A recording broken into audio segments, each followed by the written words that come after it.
小丫头长得挺白嫩，可惜太瘦了，没什么肉。将就点吧。这年头像这种货色也不好找，烤了味道还行。这手跟鸡爪子似的，剁掉直接丢了，省得浪费柴火。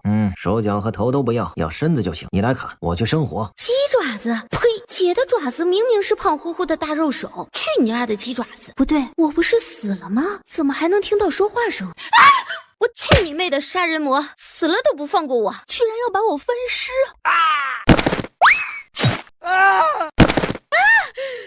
死人了！头好晕啊！哪来的鸡爪子？不对，这是手。连忙查看自己的身体，一看之下才发现鸡爪真是他的。他胖嘟嘟的手不仅变成了鸡爪子，腿还瘦成了竹竿，全身都瘦得要命，胸平的跟飞机场似的。正疑惑的时候，脑袋忽然传来一股刺痛，无数记忆排山倒海般汹涌而来。痛死我了！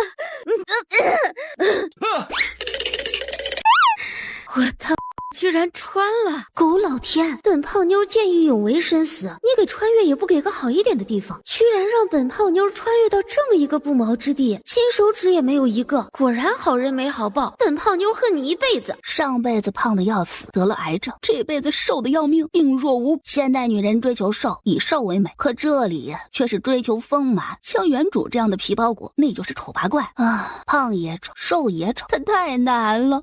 臭丫头，装神弄鬼的吓老子一跳，还害死了我的兄弟，老子杀了你！妈呀，差点忘了，我现在不是力大的胖妞，而是饿得胃酸全身发软的瘦竹竿，大象腿变成了筷子，连路都走不动了，更别说踹人了。男子被踹了一脚，更为愤怒，再次凶狠地砍了过来。啊！别过来！金玉沙哑地叫了一声，眼前忽然有什么一闪而过，右手上多了一个不明物，来不及去看是什么，他下意识把那个不明物用尽了吃奶的力气，冲男子砸过去，砰的一声砸中了男子的脑门。贱人，你去死！完了完了，刚穿越过来，我就要成为别人火架上的烤肉了，我真是最惨的穿越者。狗老天，你前辈子肯定是被我抛弃的病娇前男友，专门坑我的。绝望之时，一道人影忽然而来，一脚把男子踹开。啥情况？英雄救美？你没事吧？帅到掉渣呀！多谢英雄相救，敢问英雄贵姓？你身上有吃的吗？没有吃的，我叫梁元。饿呀！你是元，我未婚夫。亲人丢弃他，最厌恶的人却救了他，何其讽刺！虽然很不想承认，但我的确是你的未婚夫。你讨厌我，我也嫌弃，弱不拉几，还丑得跟骷髅似的，一点都配不上我。好个毒舌的男人！还能自己走不？能走就自己走，我可不想抱你，全是骨头，个人的很。谁稀罕让你抱？我能自己走。嫌我瘦的个人，我还怕被你的硬肉硌断骨的呢。他让梁元放开手，想让自己走，可梁元一放开，他就腿软的往后倒。梁元没好气的将他大横抱起。饿得没力气就别逞强了，我们得赶紧去找家人，别再废话，再废话就把你丢地上，抱你是无奈之举，别想我对你负责。感受到怀里的温热，梁元心中兴奋万分，他真的重生了。上辈子他在逃荒路上遇到金玉的时候，他已经被2个恶狠了的流民砍掉手和脚，尸体早已冰冷。念在他是他未婚妻又是同村的份上，他打死了那2个流民，救下了金玉的尸体，随便挖了个坑埋葬。这时梁元看到了一块薄片似的东西，抱着他走过去，正准备弯身捡起瞧一瞧，金玉就忽然挣扎着下来，扑通摔在地上，晕头昏脑的，顾不上痛，爬过去捡起了那薄片。手机啊！方才他丢出去砸人的东西是手机啊！他的手机居然也穿越过来了。欣喜过后，金玉皱起眉头，手机过来有啥用啊？这里没电，没快递，没商家，手机里的钱用不出去，买了东西没人送过来，电没了没地方充电，这是穿来给他玩的？玩个屁呀！都快饿死了。什么妖居然会发光？神砖？等等，金玉在干嘛？他的手指戳来戳去的干嘛？咦，神砖画变了，这是什么玩意？你想做什么？妈呀，饿老火了，只想着吃的，忘了身后还有个男人了。他看到了手机啊，会不会抢夺呀？哎，怪他蠢，饿的戒备心都没了，才穿越，金手指就暴露了。别藏了，我都看见了。这个神奇的砖块有什么用？你赶紧给我收收。我方才看到那上面动来动去的很逼真的小图，有一些是吃的，能变出来。我饿了3天了，方才只从那2人身上搜出2帘子和2个水葫芦，没有找到吃的。现在很想吃东西，你比我更想吃东西。我发誓绝不会把你的秘密说出去，否则天打雷。来劈。他算是看出来了，眼前的金玉不是他的未婚妻，怕是被精怪附身了。这砖块应该是精怪的法器。我不信你。梁元伸手抓住他手里的手机，轻而易举就被他夺了过去。手机一脱离金玉的手，瞬间黑屏，从梁元的手中消失，自动进了空间。手机只有我能用，它与我本为一体，落到别人的手里就是废物。我没想抢夺你的东西，只是好奇拿过来瞅两眼。不信你个鬼！你不信我也不行，我知道你不是真的金玉，也发现了你的秘密。杀人灭口是不可能的，你打不过我。以你现在的情况，你一个人是活不下去的。离了我，你很快就会被人盯上，然后被大切八块，遭人分食。这货是在吓我，还猜到了我不是原主。若想活下去，就得听我，我们互帮互助，一起活。有我护着，你的秘密不会暴露；没我护着，你会死得很惨。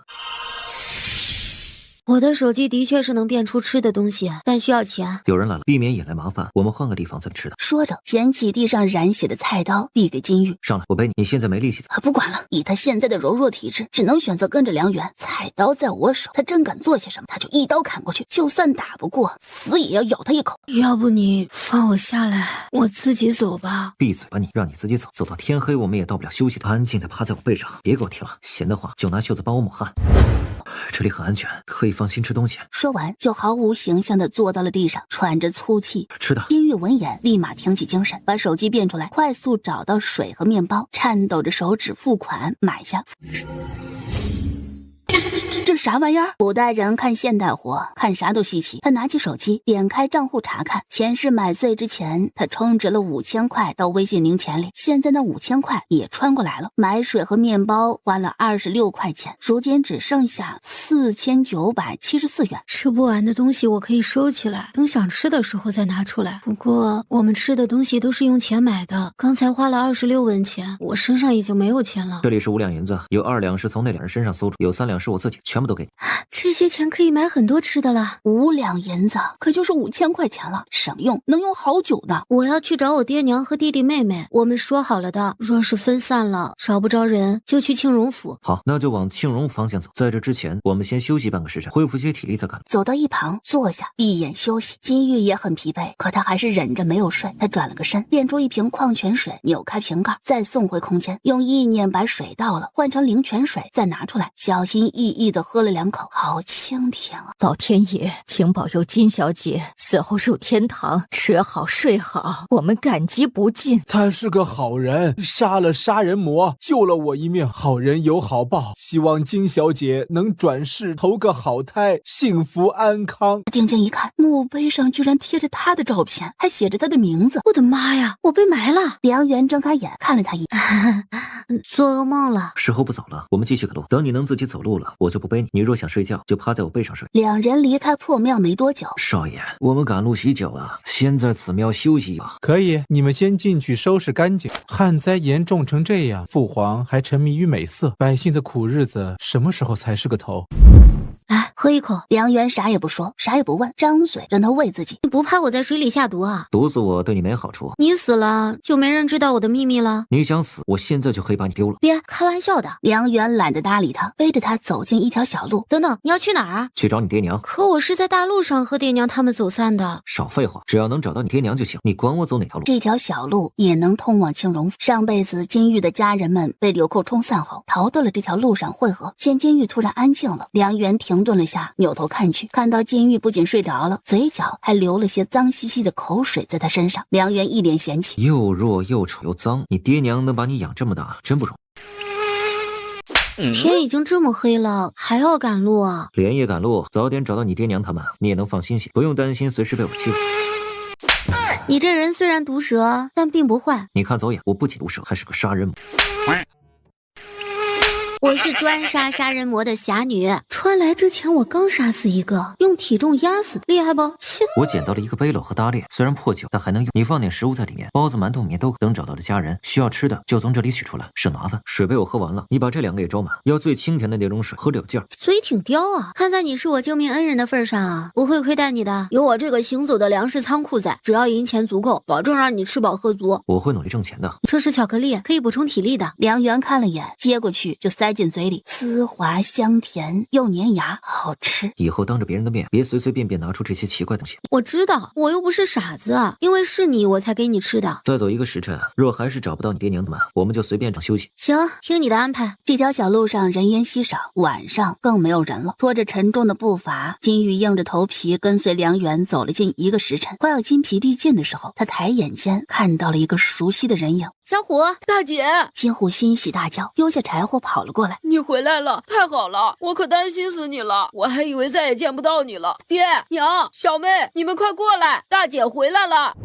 啊，闺女，你可算回来了，担心死你爹我了。你到底去哪儿了呀？爹都找不到你。可把金玉给吓着了。他爹不仅是村里长得最柔弱的男子，还是有名的破皮无赖，也是最厉害的哭包。开心也哭，难过也哭，被打也哭，吃不饱也哭。谁敢惹他，谁敢欺负他的妻儿，他就跑到那家人门口哭个惊天动地，非得逼着那家人道歉赔偿，他才罢休。所以他爷奶叔叔们特觉得丢人，恨不得不认识他，把他丢得远远的。爹，你快别哭了，我回来了，你该高兴啊。我就是因为高兴才哭的呀。爹不想哭的，但控制不住呀。控制不住也得止住，你再哭我也跟着你哭了。闺女，你不能哭，哭多了伤身。小玉，大姐，小玉，你可回来了，担心死娘了。大姐，娇娇总算把你给盼回来了。金玉无语了，家人们太热情，他有点承受不住。虽然融合了原身的记忆，可亲身面对金家的人，他还是很紧张啊。深呼吸，深呼吸，不能露馅。哎，咋呼吸不了了呀？被抱得太紧了。娘，小妹，你们先放开我，我快喘不过气了。梁大哥，人家梁元的手里还举着明晃晃的火把，他们只顾着关心金玉了，都没注意到。你们可算看到我的存在感何时变得如此薄弱了？一个举着火把的大男人站在这，你们居然没看到。幸好我不是流寇，要不然你们早就人头落地了。难怪上辈子死得那么惨。啊，梁元，你怎么会跟我家小玉在一起？金玉连忙解释，把他与他们失散后的遭遇言简意赅地说了一遍，还虚构了背篓里那些食物和水的来历，说是偶然帮了个贵人，食物都是那人送的。哎，梁元，谢谢你救了我闺女。前叔叔对你有偏见，没少对你冷嘲热讽，今儿在这儿给你道个歉。婶婶也给你道个歉，以前真的对不住了，今后啊，婶婶一定会对你好。梁大哥，你是我家的大恩人，是大英雄，以后我就是你的小跟班，你说什么我就做什么。梁大哥，救命之恩以身相许，让我大姐嫁给你，反正梁元，你别听娇娇胡说八道，童言无忌，童言无忌。不用紧张，我没把金娇的话当真。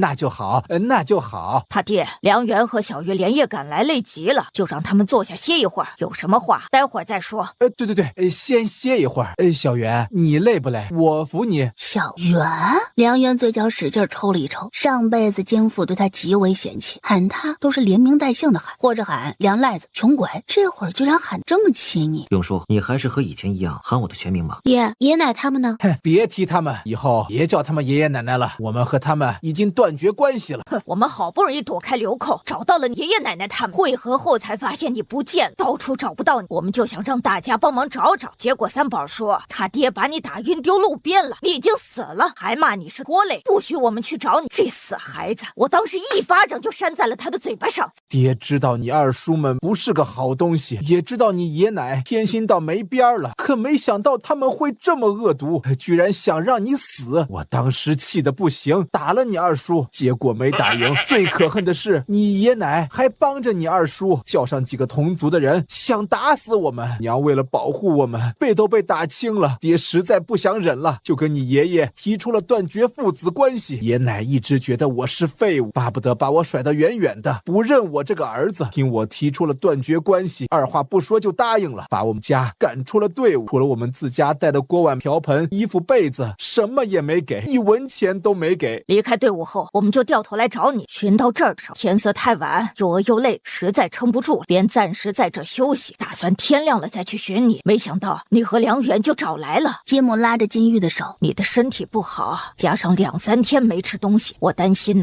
凶多吉少，一直提心吊胆的。现在见平安归来，总算可以放放心了。对不起啊，娘，女儿让你们担心受累了，以后再也不会了。不累，只要你平平安安的，娘就不累。奇怪的声音传来，是金父几人的肚子在叫。金玉连忙让梁元把背篓拿过来，先让他们喝了点水，取出里面的粮食，说：爹，包子和馒头都是冷的，你们饿得太久了，不能吃冷的，容易闹肚子，蒸熟了再吃。啊，这么多吃的，我的个老天爷，这是白米，还有包子馒头。哎，冷的，在这么热的天气里，那贵人是怎么保存的呀？包的可真好，每个包子都跟一个模子刻出来似的。这是用机器做的包子，当然一模一样了。我也不知道那位贵人是怎么保存的，但是他给我们的时候，这包子馒头都是冰冰凉凉的，说天气热了不耐放，让我们早早吃完，别舍不得吃，免得放坏了，吃了闹肚子。这种时期若是病了，可没有地方找大夫看病的。对，贵人说的有理，大米和面粉咱们先留着，把所有包子馒头都蒸熟了，想吃的时候就直接拿了吃。金父和金虎去找石头来搭灶，金玉拿出一个水葫芦，让金母把锅和蒸笼找出来，倒水进锅里，用来蒸包子。哎，小玉，慢点倒，咱们要省着喝，这水来之不易呀。蒸包子剩下的水也得留着喝，不能浪费。要我说，我们就该烤包子吃，省得浪费水。烤的包子皮脆，蒸的包子皮软，你们饿久了得吃软的才行。哎，有的吃就不错了，管它软的硬的。看到水烧开后变成蒸汽，金父几人的表情更心疼了。但很快闻到蒸包子的香味后，他们就没力气心疼了，因为肚子叫个不停，得且省力气咽口水。第一笼包子蒸好，金父几人先给了金玉和梁元一人一个，然后才开吃，一边吃一边惊喜大赞：这小包子里的肉好多。这是加了什么调料呀？怎么这么好吃啊？这是我吃过的最好吃的包子。咬了一口包子，金玉猛然一怔，咦，怎么这么好吃啊？不对呀，这种速冻包子他在现代时吃过很多次，没有这么香的呀。等等，难不成是水的问题啊？他闻了闻从锅里冒出来的水蒸气，闻着真舒服。因为蒸包子用的是灵泉水，所以比一般的包子好吃。我累了，先休息一会儿，你们睡的时候我来守夜。那不行，不能让你一个人守夜，这样前半夜你守，后半夜我来。哎，怎么是你来？应该是我来，我是个大男人。拉倒吧你，之前一直都是我守夜，你什么时候守过？前半夜睡死了，后半夜踹你都起不来。金父无语，被打击的继续埋头吃包子。哎，对了，忘了问了，你爹和妹妹呢？13和你们一样，我们也遇上了流寇。为了保护我爹和妹妹，我独自引开流寇，让我爹带着妹妹往这条路逃走。这会儿也不知道逃到哪儿了。现在太晚了，没法去寻人，只能先休息一晚，明早再去。那我们明天陪你一起找你爹和妹妹，等找到了人，我们再一起去庆荣府。之前是打算去庆荣府，但现在我不打算去了。和那些流寇周旋的时候，我听其中一人说，庆荣府那边的情况不太好，会发生暴乱。往庆荣府迁移的流民有好几万人，庆荣府比柳州府大不了少，而且也是受灾之地。虽然没有柳州府重，但也无法一下子容下这么。为了保护府城里的百姓，那儿肯定不会开城，不开城门，门外的流民就会心生绝望和不甘，发生暴乱是迟早的事。梁元说的很有道理啊，去庆荣府还真不是个好选择，而且爷奶他们也在。爹，你们也不想看到他们吧？哼，天灾不知道什么时候才会过去，我们也不知道还能不能回到大平村。虽说人呐得讲究落叶归根，但是爹跟你爷奶已经断绝了关系，如非必要，那最好一辈子老死不相往来。那我们就不去庆荣府了，另外寻一个地方。你有什么好的地方去吗？我要带我爹和妹妹去百寿山。百寿山，这是什么地方？我怎么没听过？听名字像是满是野兽的大山。百寿山在南方，距离这里大概5000多里。5000多里呀！你怎么会想着要去这个地方？还有，你怎么会知道这个地方？我是无意中听人说的。百寿山是个连绵不绝的大山脉，那里有一个名为日月的部落，里的人淳朴善良，是个世外桃源。听说，只是因为听别人说过，你就想大老远的走断腿去那个地方。梁元，这样会不会太草率了？很草率，但我就是想去那里。你们若不想去，可以不用跟着。当然得跟着你了。你是猎户，常年打猎，四处卖猎物，认识的人比我们多，见识也比我们多。你说百寿山好，那就肯定好，所以我们跟定你了。你嫌弃我们也要跟着你。哎，不是，闺女，你怎么？爹，除了百寿山，你还有更好的选择吗？金玉问。金父想了想，然后摇头。你过去的几十年去过除了柳州府以外的其他地方吗？除了庆荣府，你还知道其他府城吗？金父又摇了摇头。所以呀，我们只能去百寿山，这好歹是一个方向，比茫然的四处游荡好多多了，你说对不对？金父无语了。我女儿什么时候变得这么能说了？他与金母对视一眼，然后二人一起上下打量金玉。小玉啊，你好像变了。差点死过一次，想明白了很多事情，人自然就有变化了。爹娘，我长大了，不是小孩子了。对，你长大了，15了，都及笄了。所以爹娘，咱们就跟着梁园去百寿山好不好？哎，好，只要能活着，去哪儿都行，随你们怎么安排，我先休息了。娘，梁园答应让我们跟着他了，你赶紧吃，吃饱了我们就睡觉。娇娇、小虎，你们也赶紧吃。还有爹，你别想着省食物，咱们家除了我，就你最弱，再不吃东西，你会变得比我更瘦的。金父无语了。大姐，小心脚下的石头，前面有个小坑，大姐别走那边。金玉无语了。我其实没你们想象的那么弱，真的。我看到了我爹留的记号，他们就在这座山上，我要去找他们。啊，怎么会想着跑到这么高的山上去啊？应该是遇上了什么危险。我爹和妹妹身上都没有食物，我拿点食物在身上，山路不好走，我一个人去找人就行了。你们，我们原地等你回来。梁园看了他一眼，嘴角上勾，点点头，转身大步上了山，速度很快。这小子的体力可真好，不愧是经常进深山打猎的。小玉，你跟我们老实说，你是不是看上梁园了？娘，你怎么会这么问啊？我没有看上他。那你对他的态度怎么和以前不一样了？以前你可是很嫌弃他，巴不得离他远远的。娘，我对他的态度有改变，是因为他救了我一命。不仅如此，他还带着我找到了你们，一路上细心照顾。没有他，我已经死了。帮助贵人的是梁园，这些食物应该是他的，可他没有吃独食，而是无私的分给了我们。以前被别人误导，我很讨厌梁园，但经过相处后，我发现梁园和别人说的不一样，他是个好人。人是不错，但跟他不可能。说句不中听的，太弱了。这个弱字要成为我的标签了。重点是梁园太强了，娘不是他的对手。你若跟他好，受了欺负，我们没法帮你揍他。我不会跟他好的。哎呀，你们别瞎想了，就我这柔弱的体质，梁园也看不上我。切，那是他没眼光。小月，别过去，那是毒蛇。它是好吃的，爹爹，我饿了，我要吃东东。小月乖，爹杀了他再给你吃好不好？把弓箭给爹爹。不要它，我的。你这孩子，爹，小月。他大喊了一声，快步过去，一菜刀砍中蛇的7寸，钻进洞里，迎面对上了一支箭。小月，别刺，我是你哥。痛痛！小月，你可算回来了，爹担心死你了。我回来了。哥，要吃，饿。已经8岁的他，因为脑子不正常，说话不利索。蛇先放着，我们吃这个。小月慢慢吃，别噎着。这是哪儿来的？帮了个贵人，他给的。你引开那些流寇后，爹带着小月按你说的往小路逃走。到这座山下面的时候，又看到2流寇，趁着他们不注意，爹带着小月悄悄地躲到了山上。爹一直在担心你，就怕你回不来了。现在看到你没事，爹就放心了。是我没保护好你们，以后再也回来。说什么呢？是爹不好才对，什么担子都压在了你身上。不说这些了，我们先下山吧。我来陪你。梁红的右腿是在梁园11岁的时候上山打猎被狼咬断的，走路一直用手杖。娘，梁园什么时候回来的？你怎么也不叫醒我呀？回来有1刻钟了，见你睡得香，刚好大家也都累，便在这儿多休息休息。丑，比哥哥丑。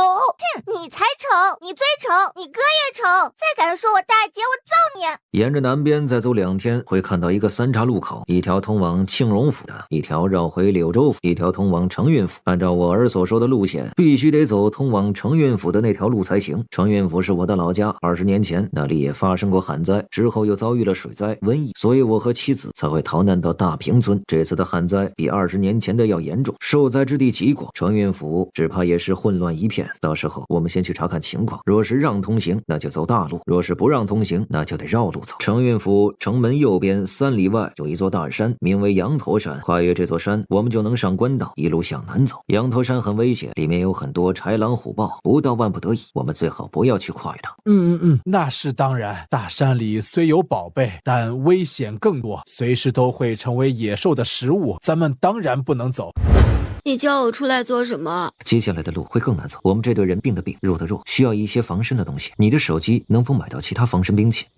能买农具、砍柴刀、斧头、镰刀、锄头、铁锹，这些都能买，价格不贵，比外面卖的便宜1倍。这些都很实用。买东西倒是简单，但拿出来之后，我们该怎么给大家解释啊？到承运府之前，我们会路过一个寺庙，到时候让大家对着佛祖求神拜佛，祈运福运连连。你编织手机，制造一个天降之物，有缘人得知的假象，然后说这是佛祖赐的，我就是有缘人，此物只能我用，这样就能当着大家的面用手机了。哼，好办法呀！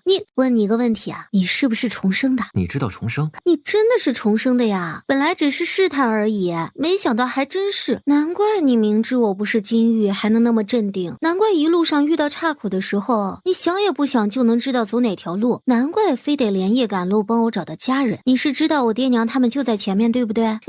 大佬，你用不着威胁我，也用不着用这种眼神看着我。我既然点破了你的秘密，那就不怕你弄死我。而且你不也知道我的秘密吗？咱们彼此啊，我只想活下去，对你上辈子的事情不感兴趣。你知道以后会发生的事，我能购买物资，咱们都需要彼此，排除万难，肯定能找到适合定居的地方。你如果遇上的不是我，会死得很惨。没有如果，我遇到的就是你。既然都说开了，那我也不隐了。承运府不会打开城门，我们只跨越羊驼山。我给你们喝的水乃灵泉水，有促进动植物生长的功效。我想试验一下，能否驯服野兽。若是可以，大山便可进。那寺庙旁边有一座山岭，里面有3头，到时候我带着水去试验一番。好的，按照我们现在的速度，到那条3岔口的时候，应该能看到你大姑一家。梁元丢下这句话，就没有再去看金玉，转身就走了。金玉则是惊喜万分，能遇上大姑一家，太好了，爹一定会很高兴的。从承运府这边也来了这么多人去庆荣府，可见那边的情况就如我们所猜想的一样，很糟糕。哎，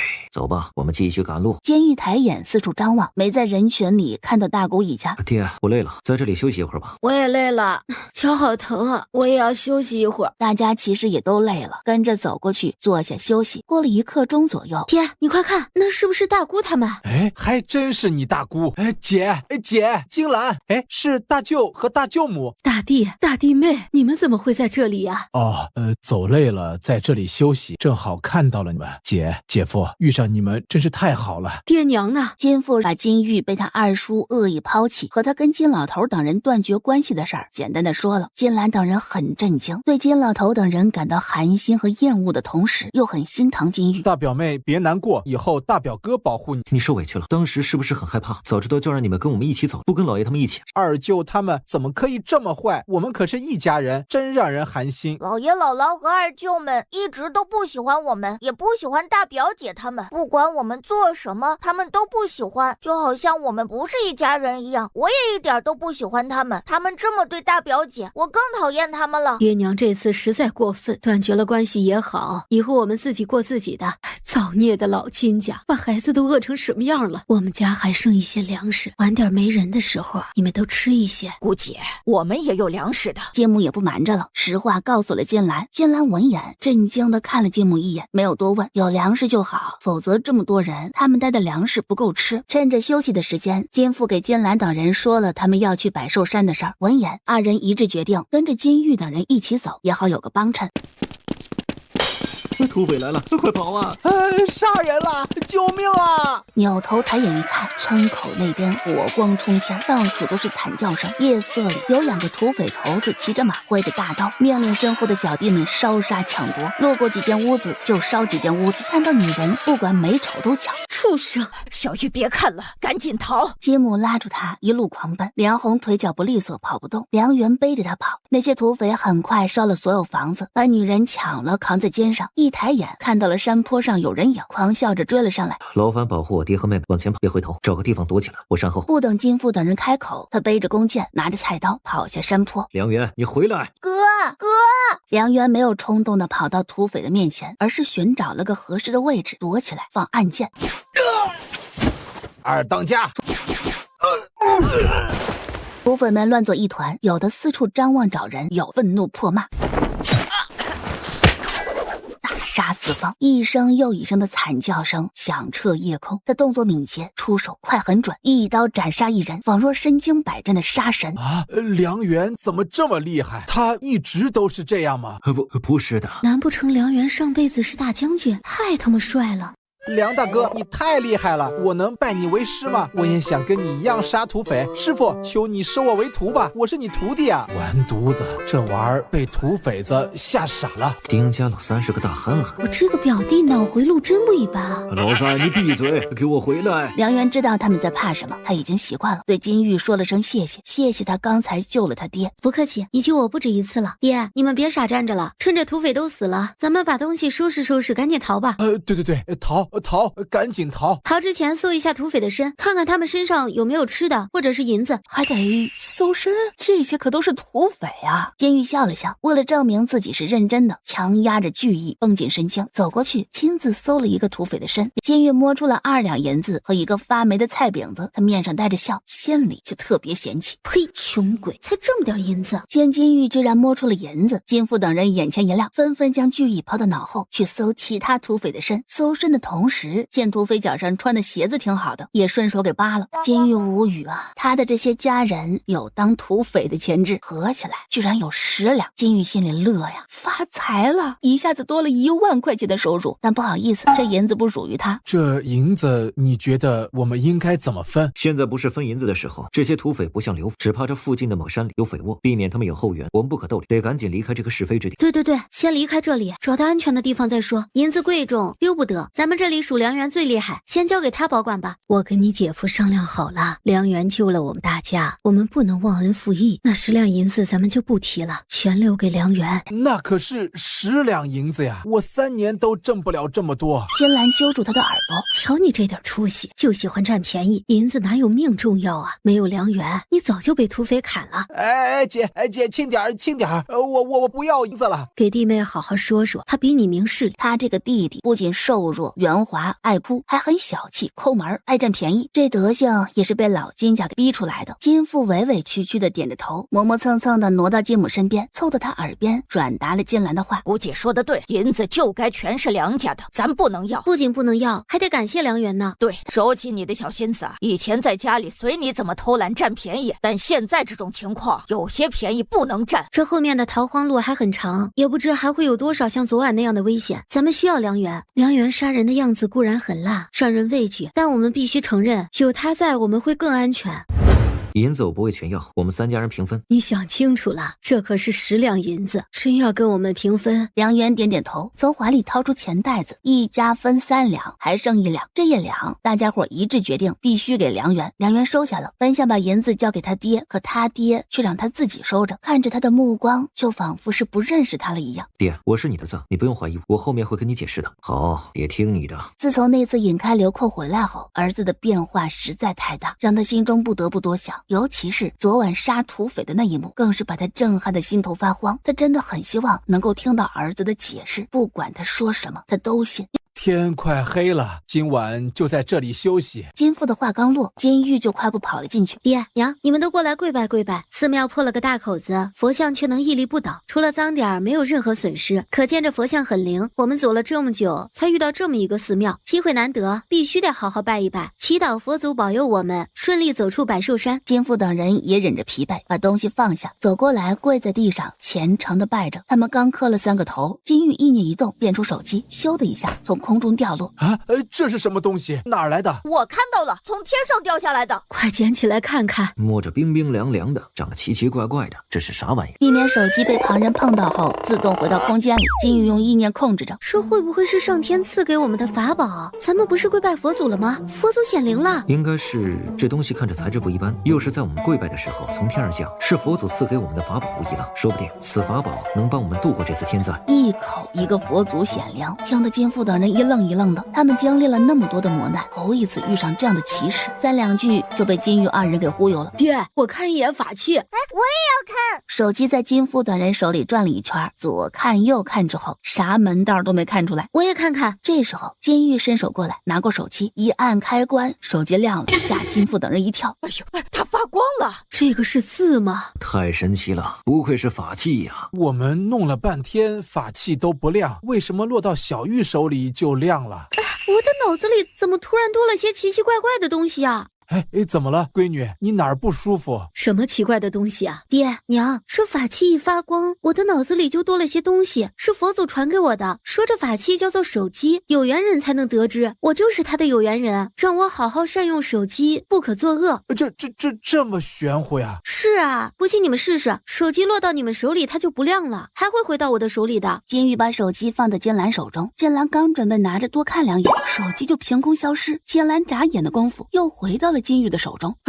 吓死我了！太玄乎了，太玄乎了呀！金父等人也觉得诡异，纷纷过来试了一下。不管是谁，一拿到手机，他都会自动回到金玉的手里，一个个顿觉惊奇无比。若不是亲眼所见，我难以相信这世上居然会有如此匪夷所思的事情。是呀，太神奇了！要不是因为这里是寺庙，又有佛主镇着，我还以为撞邪了呢。小玉，你有没有哪里不舒服？没有哪里不舒服。我跟你们说，佛祖赐的这个神器是能买粮食的，而且价格很便宜。你们看，这些小图片都是粮食，还有农具，这些字是天外文字。佛祖赐给了我能看懂这些奇怪文字的能力。这个是30，意思是30文钱就能买10斤大米。什么10斤还是大米？金父等人也被他吓得露出震惊的表情。大米平日卖8文钱1斤，天灾时期能卖到100文钱1斤的高价，再后来1小碗粥能换1个小孩，现在落到佛祖这里居然只卖30文1斤，开玩笑都不带这么开的。不管是不是真的，我都得试试。对，试试。要真能买到这么便宜的粮食，我们就不愁吃的了。金兰这个姑姑大气，二话不说，掏出30文钱塞进金玉手里。你现在就买。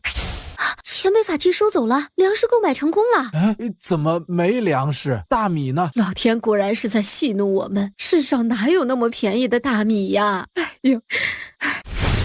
大米不是从天上掉下来的，你们别看了，看我这里，真的变出大米了。这大米的包装看着好奇怪呀，不愧是天外之物。这下子我们不愁吃的了。等等，大米有了，但是水呢？水才是最关键的。水也有的卖，6文钱10斤。感谢佛祖大恩，日后我们一定好好做人，保护佛祖选的有缘人，心存善良，绝不做坏事。金父等人也学着他的样子重复了一遍。等挺过这场旱灾，若有机会，我定会前来为佛祖修建寺庙，重塑金身。这不得花钱吗？他没钱啊，还未说什么，他姐金兰就一眼瞪过来。金父秒怂，赶忙跟大家一起重复了梁红的话。感谢完佛祖，大伙儿就凑在一起商量着买东西的事儿。东西随时都能买，别一次性买太多了，免得拿不动。我们懂的。你之前给的那5两银子还在，买东西的时候你可以假意给我钱，不用真的给。不用麻烦，我给钱就行。那5两先存在你那里，反正也不会丢。也行。终于轮到我们家了。小玉，咱们买点儿。爹，咱们家有多少银子？3两呀，你不是知道的吗？您确定吗？当然确定了。断亲的时候，你爷奶可是1文钱都没有分给我们家的。爹，都是一家人，你不用骗大姐。我们正是需要钱的时候，你快拿出来吧。昨晚我都瞅见了，你趁着娘睡着，悄悄解开裤腰带，从里面掏出了几块碎银。臭小子，你给我闭嘴！孩子他娘，别听虎子胡说，他是饿昏头看花眼了，我没有藏银子。好你个金勇，又藏私房钱，这次藏了多少？拿出来！我这不是为了这个家吗？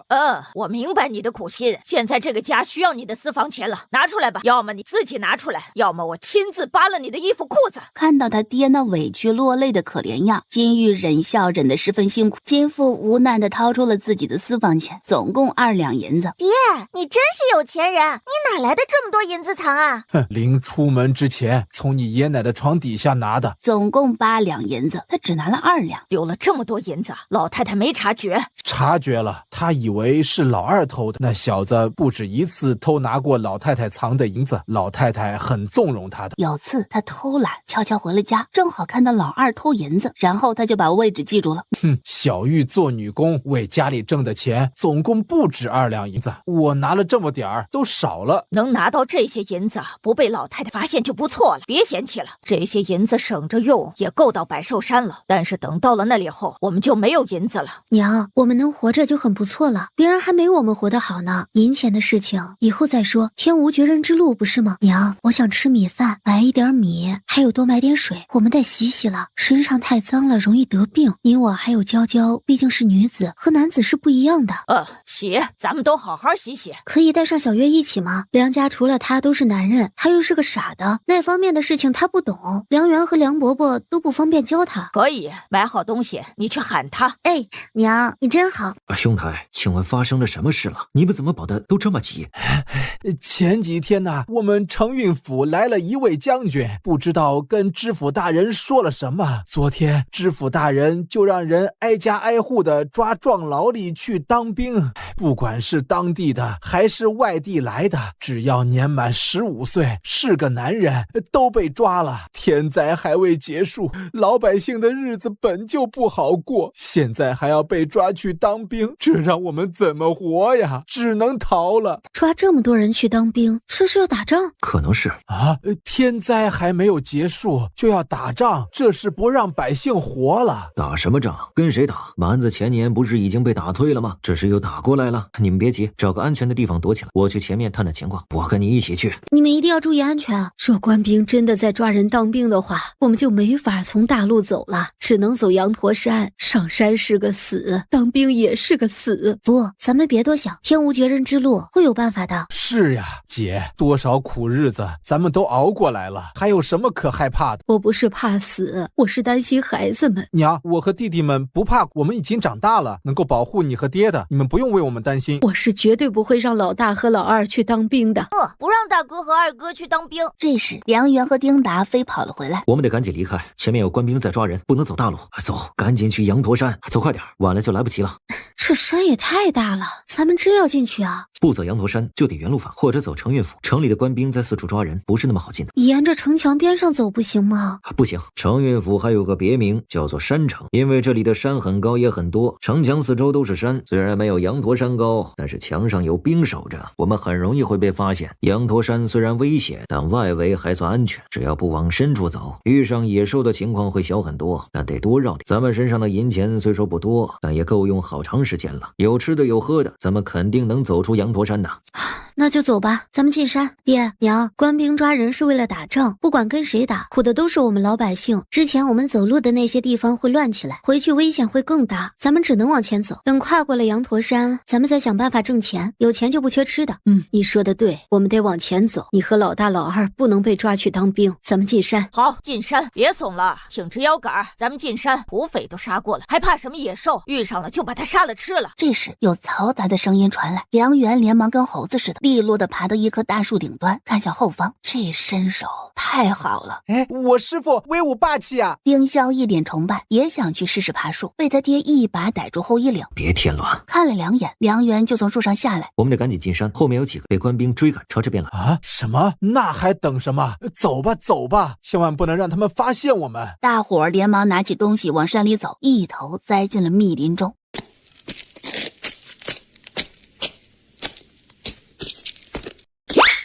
小玉，小玉，你没事吧？快起来！一扭头看到了一条人腿，死人！金玉大着胆子上去探了他的鼻息。娘，他还活着。你想救他？咱们现在的情况怎么能带着一个陌生人？可我们总不能见死不救吧？哎，行，咱们救。咱们可是答应了佛祖要做个善人的。哎，不是去方便了吗？怎么带回来个人？死人哪来的？哎呦，伤得不轻啊！快把他放草地上。好心的给他喝了一口水。宋神医他怎么会在这里？对了，上辈子宋神医说过，他曾进过深山，为那里的人寻药，差点死在山里头。难不成就是这一次吗？原来宋神医前世所进的大山是羊驼山，这点我倒是没听说过。金玉方便回来，就看到梁元在给那人处理伤口，伤口处理完，男人就醒来了。我这是在哪儿？你们是谁？哎呀，你可算是醒了。为了等你醒来，咱们耽搁了不少时间。我大女儿看到你昏倒在草丛里，不忍看到你被野兽吃了，就好心救了你。为此，我们还给你喝了水。咱们的水可珍贵了，自己都舍不得喝。先生，你可好些了？好多了，谢谢小兄弟。我名宋成远，乃是一名大夫，为寻一味药才来此山，不幸遇到了大蛇，滚下了小山坡，幸而遇上了你们，得你们所救，宋某感激不尽。你们之中有大夫啊？你的伤是他处理的。小袁是猎户，经常受伤，就自个儿琢磨出了一些治伤的法子。这伤处理得很好，药也用得很对，我都不怎么疼了。谢谢小兄弟。李信，宋神医，我可算是找到你，又是一个熟人。宋神医，冥王要造反，正在派人四处抓你，我们得抓紧时间离开此，去找太子爷。那药你可找到了？找到了。对了，我的药。宋神医，你的药篓和布袋在那儿。救你的时候，我和我娘把散落在地上的药材都捡了，全放在里面。你看一下有没有少？多谢姑娘，药没有少，没少就好。我观各位的情况，应当是了山里逃难的流民吧？是的，怎么了？李信是我的护卫，刚从庆荣府那边赶过来。他说庆荣府发生了暴乱，死了很多人，原本打算迁移到庆荣府的流民都改了方向，往四周的府城逃去。很多人逃到了承运府这边，发现这里也很乱，官兵在四处抓人，走投无路之下，有很多人都朝着羊驼山涌了进来。闻言，金玉等人皆神色一变。敢问各位恩人，是准备逃到何处去？我们打算一直往南走。南方有很多美丽的城镇，目前没有受到灾难的影响，你们去了那里会过得很好的。祝你们一路顺风。宋某还有事，不能与恩人们同行，救命之恩无以为报，还请收下这块铜牌和这些药。南方有很多府城，管辖很严，若官府不让通行，各位只需拿出铜牌，再报上我宋神医的名号，官府自会让行。药里头有驱虫药、金疮药、解毒药，你们在此林中前行肯定能用到，只是宋某此次出门所带之药不多。翻出一些药材教金玉等人认识，再教他们采摘方法和使用方法。羊驼山虽然危险，但药材也极多，我所给的药用完后，你们可以自行采摘来用。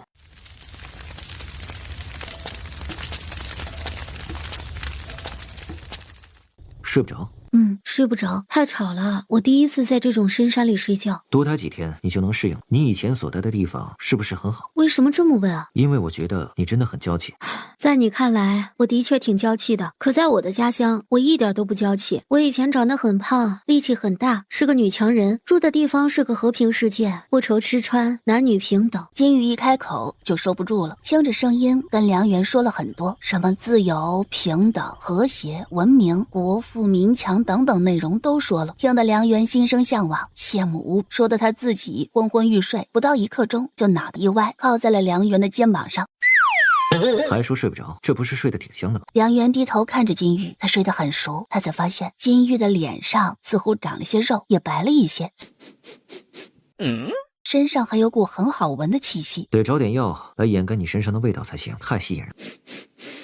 好臭啊，跟榴莲似的。许是想到很久没吃榴莲了，他张嘴在梁元的腿上咬了一口。梁元痛得俊脸扭曲，却不敢叫出声。有情况，大家快起来！哎，天哪，怎么会有这么大这么壮的牛？那是野牛。牛不是吃草的吗？为什么攻击我们？它是要吃人？冲进洞里的野牛不知道撞到了什么，发出了巨大声响，随后是哒哒哒的脚步声。他跑出来了，快逃！可那野牛速度极快，眨眼就出了山洞，冲他们飞奔过来。分开跑！却不想那野牛居然没有丝毫停顿，直接冲着金玉逃走的方向追了过去。我操，啥情况？为什么只追我呀？欺负我弱吗？小玉！啊，为什么追我啊？小玉，死牛，你别追我大姐，你来追我！蠢牛，王八羔子的，我。没跑多久，金玉的脚下就绊到了一根树藤，身子往前一扑，滚下了一个陡坡。小玉呢？野牛呢？梁元呢？他们哪儿去了？就这么一会儿功夫，他们肯定跑不远，咱们四处找找。对，找找。有狼，大家安静，小心一点。狼是群居的，我们得齐心协力的对付他们。听声音，狼离我们的距离还不是很近，大伙们就地取木柴，做火把，烧火堆，把火烧得旺旺的，不要乱跑。我这是在哪儿啊？他踩到了蛇的脑袋，蛇痛苦的用身体缠住了他的脚，索性趁着小蛇此刻咬不到他，脚下赶紧用力，把蛇的脑袋给踩扁了。扭头一看，身后有一条和他手臂一样粗的大蛇，距离他不过半米。金玉脸都白了。大蛇扑街了，金玉傻眼了。就在金玉以为野牛王会一头将自己撞飞的时候，他却突然伸脑袋过来，用牛鼻子闻了闻他身上，然后用牛鼻孔冲他喷气，喷得他发丝飘飞，脸上沾了些野牛鼻涕水，恶心的味道。10几头狼忽然从四面八方出现，将一人一牛包围。为什么只盯着我看不看牛啊？老天爷，请赐我超能力吧！超能力没有，但野牛王却生气了。矮小弱爆的食肉蠢渣渣们，给俺老牛死光光！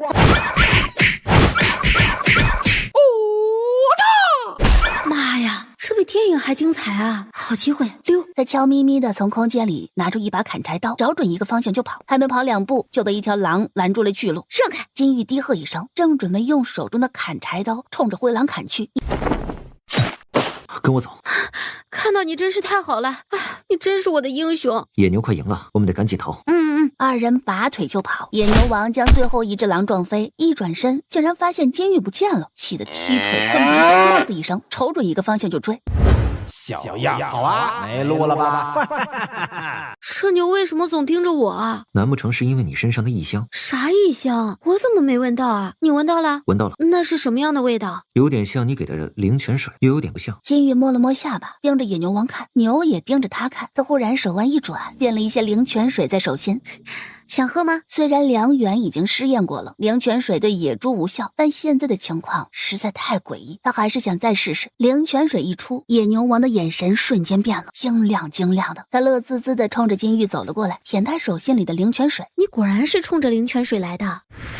你试试喂它水，看它啥反应。接过水瓶去喂野牛王。野牛王对灵泉水很喜欢，但一看到是梁远来喂他，他身上还有一股讨厌的味道。野牛怒火往外冒，使劲地蹬着后腿，一副要攻击梁远的样子。不用喂了，我明白了，不是灵泉水对野兽无效，而是得分是谁喂它们。咱们在这个羊驼山里有救了。他大着胆子走到野牛王面前。我可以给你喝灵泉水，但作为交换，你得保护我和我的朋友家人们，送我们出羊驼山。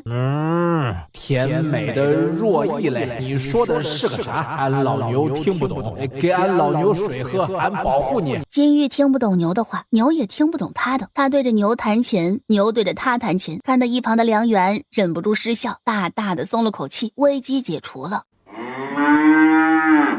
又是这个牛蠢货，还我女儿！等等，我闺女怎么在牛背上还有梁远？还真是，他们两个是怎么做到的？野牛王一来，那群柴瞬间退散，眨眼就没了身影。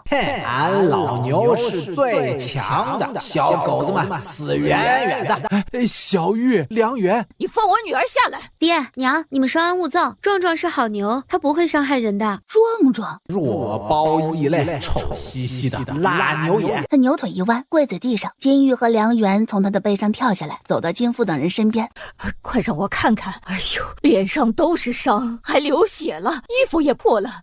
我的闺女真是受苦了。小玉受苦了，还好都是小伤，能养好。对不起，我们没有保护好你，以后不会了。这以后咱们得加倍的照顾好小玉。他简单的给他们说了经过，得知又是梁元救了金玉。金父等人看着梁元的目光又不一样了。小元是个好孩子，能干、强大又孝顺，真羡慕红哥能有这么优秀的儿子。咱家欠了小元好几次大恩呢，等以后安定下来了，必须得好好报答。以前他们有多嫌弃梁元，现在就有多稀罕。左右看了看金玉和梁元，越看越觉得般配。金玉梁元，金玉梁元，名字就很配呀。大姐，这野牛是怎么回事啊？那野牛瞥了他一眼，闭上眼睡觉，多看一眼都觉得辣眼睛。千户无语了，这牛怎么一副看不起人的样子呀？是佛祖保佑，我才能化险为夷，用法器手机将野牛驯服。手机驯服？此牛已经被驯服了。因为我是佛祖所赐法器选中的有缘人，所以他才会追着我不放。我们所喝的水呢，是用法器买的。此牛很喜欢喝，但它只喝我喂的水，也只听我的话。没有我在，你们不可以靠近它，不然它会攻击你们的。我给野牛取名为壮壮，想让它跟着我们护我们出羊驼山。你们意下如何？尽管很怕野牛王，但一想到他的本事，奸父等人就都点头同意了。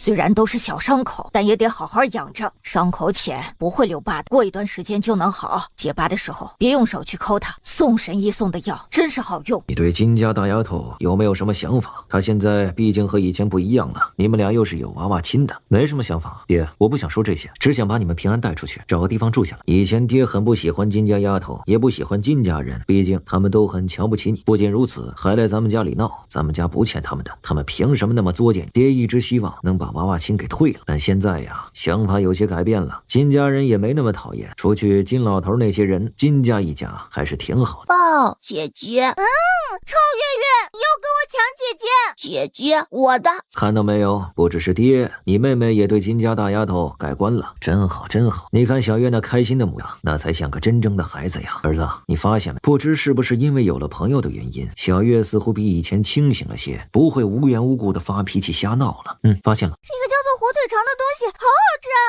卤蛋也好好吃。面条更香。哎，这叫什么？干面。以后有空我得学着做，吃着真方便。可惜没有油，下次我们可以用野猪肉煮面吃，那味道肯定更香。火腿肠和卤蛋就不买了，吃一次就行了，等以后有钱了再说。哎，孩子他娘，你厨艺好，咱们可以做干面来卖，肯定能赚大钱。赚了大钱就能用法器买更多稀奇的美食了。买来吃不完就拿去卖，又能卖很多钱呢。对，有手机在，咱们的日子会越过越好。以前在家里都没能吃这么好，能在大山里吃到这么多美食，跟做梦一样。这都是托了小玉的福，可惜了，手机里没有新鲜蔬果、海鲜肉食卖，我也不能随意下厨，不然我会让你们知道什么才是真正的美味，什么才是福。一阵风吹来，金玉打了个哆嗦，好冷啊！山里跟外面不一样，虽然不下雨，但是越往高处走就会越冷。咱们身上的衣服单薄，得抽空买点棉花和布匹来做棉衣，免得冻坏了身子。对，衣服必须得做，可不是现在，咱们得先找到一个安全的地方休息，才能开始做衣服。野牛王被他们的笑声吵醒了，掀开眼皮瞅了他们一眼。啥味儿？臭死了！这些异类再吃怪东东，长得怪，吃的也怪，可怜。有人走过这里，看来在我们之前有人提前进山了，但和我们进来的路口不是同一个，人心难测。我们不知道在我们之前是什么人，避免起冲突，咱们不跟他们走一条路。金玉等人很赞同，大家也不耽搁，另选了一条路走。但是不到1刻钟，竟看到了一头猛虎在吃人。金玉差点被吓吐了，连忙捂住了嘴巴。梁元做了个噤声的动作，可野牛王却十分兴奋。完了，壮壮，你瞎叫个啥呀？野牛王却没搭理他，撒腿就朝着猛虎跑去。猛虎回头看到了他，不攻击也就算了，居然拔腿就跑。猫儿站住，跟俺老牛玩。哎呀，又是你这个傻大个，死疯子，为什么总追着我不放？因为你是这山里的第2强，勉强可以当俺老牛的对手。爹，大虫居然怕牛，我以后要改名叫金牛啊！这太玄乎了。趁着大虫跑了，咱们赶紧离开这里。哎，我看到了火光了，真的有人，太好了！有人来了！听到了这声音，监狱等人的脸色瞬间都警惕起来。太好了！终于找到可以休息的地方了，打扰各位了，在下叫陈立，这是我弟弟陈山，我们兄弟2人乃是梨花村的猎户，因逢天灾走投无路，跟随村民们进羊头山求生，今早遇上大虫，在逃亡中和村民们走散，寻了许久都没有找到适合休息的地方，各位可否行个方便，让我们兄弟2人在此与你们休息一晚。看各位的情况，想必也是进山来逃难的，你们之中有小有弱，能走到这里实在不容易。我们兄弟2人白日遇见的大虫应当还在附近，咱们聚在一起也好有个照应。那大虫见我们人多了，断然不敢贸然攻击我等。多谢各位。各位吃过了没有？我们可以分你们些。我们吃了些野菜和野果，不过你们无需客气，那我们就不管你们了。陈立2人说着，便大口大口的吃了起来，半会儿就吃好了。自从天灾以来，我们就没吃饱过，要不是进了这羊驼山，早就饿死了。哎，是啊，天灾害人呐！我们在逃荒路上走了半个多月，一直啃树皮吃草根，饿得没法了，才冒着生命危险进了山里。你们看看我的这个女儿，都饿成皮包骨了。金皮包骨玉，干嘛拿我说事儿啊？我都已经长了一些肉了，好不？这是他们见过的最丑的女人。金玉被他们的眼神刺激到了。爹娘，我们累了，先去睡了。金玉并没有睡着，他躺在地上一直在听男人们聊天，听着听着就皱起了眉头，感觉陈立2人有问题。他们2个都是猎户，从村里进山的时候，他们总共有21人。他们进山已经6天，第1天的时候遇上了毒蜘蛛，有一个妇人和小孩被咬中毒死了。第2天遇见了毒蛇，有一老人被咬死了。第3天有2人被熊瞎子咬死。第4天每一天都有人身死，6天死了11人，剩余的10人在今早遇上了大虫。他们队里有个猎户被大虫咬死了。你们都困了，要不你们先睡觉，我们兄弟二人给你们守夜。哥，我们来的时候明明闻到肉香了，吃这么好的东西却不分享给我们，还说是什么野菜野果，他们在防着我们。没关系，慢慢来。之前的那些人他们都能弄死，何况这10几个人呢？今晚不要动手，好好休息，保存体力，明日把人引去老虎洞。兄弟二人以为他们说话已经极为小声，不会被人听见，却未发现梁元的耳朵动了动。啊，是张和和陈大林的弓箭，他们居然……他们2个都死了，那其他人岂不是凶多吉少？是大虫，大家快逃！那声音大得很，好像是要故意把野兽引来似的。大姐，我听见了壮壮的声音，他还在追那只大虫啊，应该是这2人有问题，咱们要不要跟着跑？跑，慢慢跑！你们搞什么鬼？大虫都快过来了，你们怎么还不跑快点？是想被吃掉吗？快点呀！哎呀，气死我了！不好意思，我们都太累了，有弱又有小，实在跑不快。你们跑慢点儿，帮帮我们！我的老毛病犯了，我不想死啊！叔叔救命！我们好害怕！救命！小玉，继母大叫一声，把他往背上一甩，背着他慢慢走，看得陈丽二人无语了。陈丽正要去帮梁元扶着梁红，梁红却猛地往地上一摔，我跳不动了。他单脚跳可累了。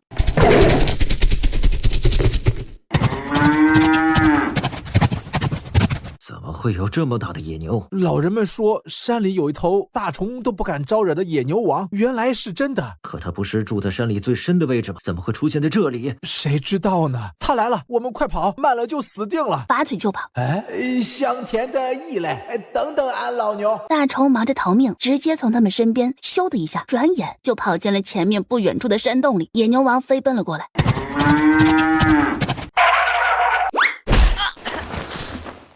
哥，金玉也不装晕了，你别过来！飞出去的陈丽落到了草地上，龇牙咧嘴的爬了起来。他摸了摸自己脸上多出来的牛尾巴红印子，拿出背上的弓箭射了过去，箭矢冲着牛屁股射去，射到了牛角上。偷袭！就他娘的离谱！什么玩意儿攻击我？野牛王气得双眼冒火，牛蹄一蹬就冲着陈丽二人撞了过去。梁元小兄弟，救命啊！此牛极为凶残，咱们得合力才能打败他，你们可不能袖手旁观呐！他们要是不射箭，壮壮就不会攻击他们。陈丽二人脸色一沉，竟朝着金玉等人跑来。金玉等人连忙散开，以免殃及无辜。让你们见死不救！陈山一个拐弯，冲着金玉跑了过去。大姐，小玉！陈山一下子来到金玉面前，伸手想把他抓过来，丢向野牛王。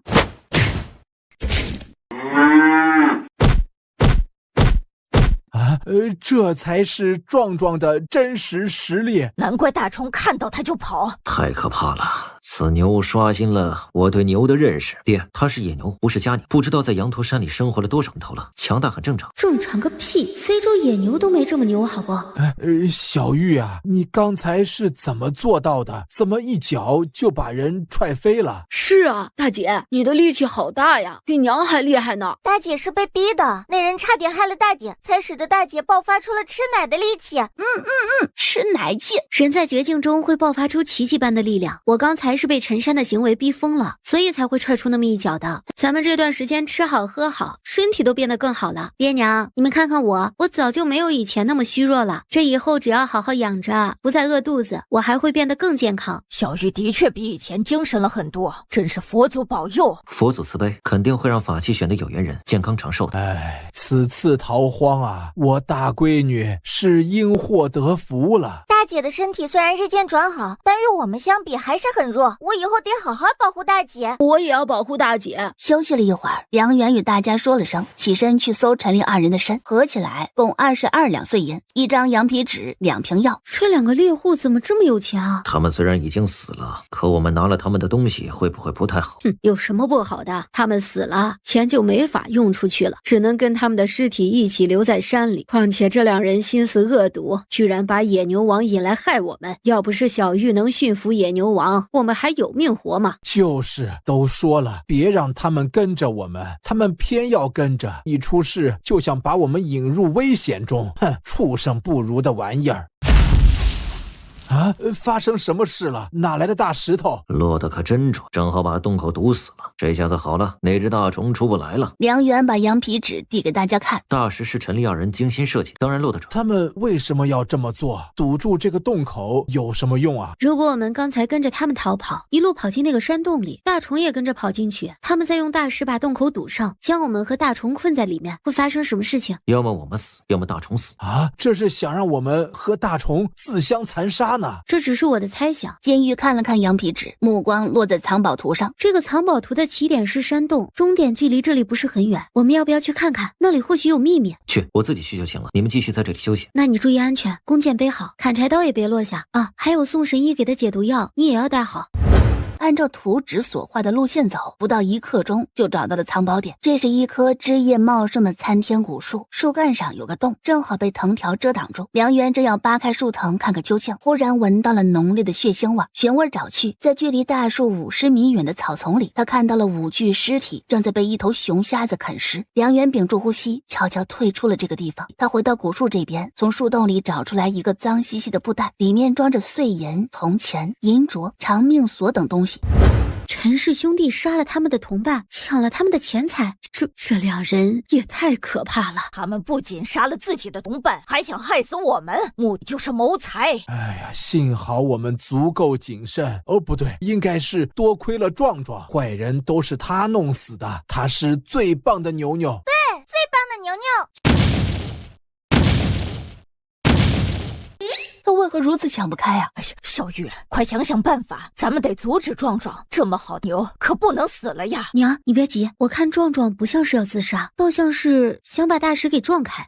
撞开干啥？他应该是想救大虫。可他为何一直撞正面？大石如此厚实，正面是撞不碎的，只能从侧面推开。他大概是脑子不会转弯。半会儿后，见野牛王依旧执着于撞大石，金玉等人商量了一番，决定帮他。此刻的野牛王撞得头上都是血，看到他过来，立刻张开嘴巴，撞累了，渴了。金玉无语了，给野牛王喝了水。金玉试着与他沟通，要帮助他，但野牛王压根听不懂。金玉没办法，只好亲自示范给他看，去推大石，用力推了一下，大石没反应。金玉冲梁元等人招招手，让他们一个一个的走过来，一起推大石。野牛王不明白金玉等人为什么要推石头，但是看着挺好玩的，于是他也走过去，想试着跟金玉等人一样，用前腿推石头，但他的前蹄踹石头还可以，推石头就算了，没有脑袋有力。他气得喷了喷鼻子，瞪了金玉等人一眼，敢用脑袋顶石头，边顶边看着金玉等人，似乎在说：来，你们也用脑袋顶，别用蹄子。以为他在表示感谢。不用谢，来，咱们继续推，1、2、3，用力。你们为什么不换头啊？听不懂牛话吗？好蠢！大家继续推，1、2、3，用力。嘿咻！猫儿，你得救了，快出来呀！滚，别打扰我休息。1刻钟后，大虫依旧不出来，野牛王还在洞外跟他哞哞哞。金玉等人无语了，纷纷拿上东西离开了此地。壮壮，你看着我做什么？丑人，我要离开一会儿，照顾好我的田人。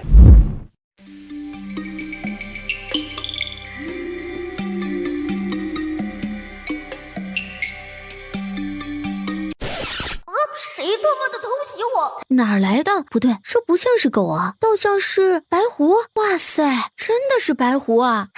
我最喜欢的小动物之一。哎呦，太可爱了，又白又可爱。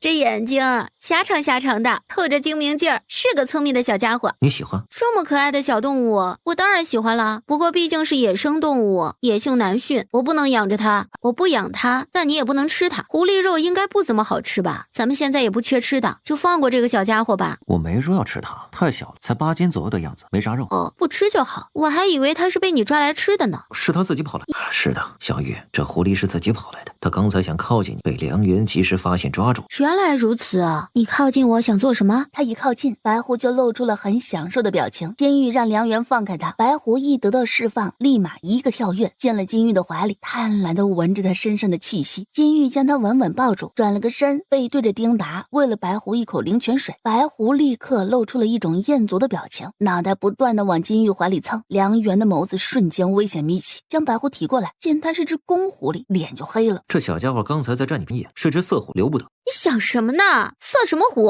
它就是个小动物。这个田人喜欢本狐，太好了，它跟本狐一样，都是最美的。我们养它好不好？好，小玉喜欢就养。多谢姑父成全。随你。怎么了？丁达让他们看看金玉怀里的白狐，把事儿解释了一遍。小玉，咱们好好养。我听说这小东西可珍贵了，以后要是缺钱了，咱们可以把它卖给有钱人换银子。爹，我不会拿血团换银子的。血团这么快就取好名字了？别说，还挺好听的，比大白、小白这些要好。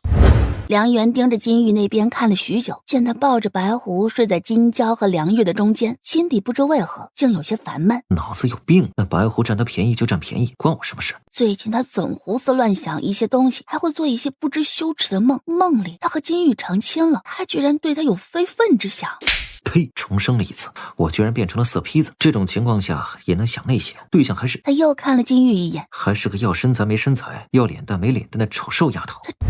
血团是我的宠物，你不能赶它走。不，他必须走，否则他会把你抢走。我不能失去你。血团很乖，会把你当大哥看待，他以后可以当你的小弟啊。我不需要如此弱不禁风的狡猾小弟。交流不成，金宇就把牛儿叫到一边，给他喝了3瓶灵泉水。行，臭小弟可以留下。天人，再来10瓶甜水。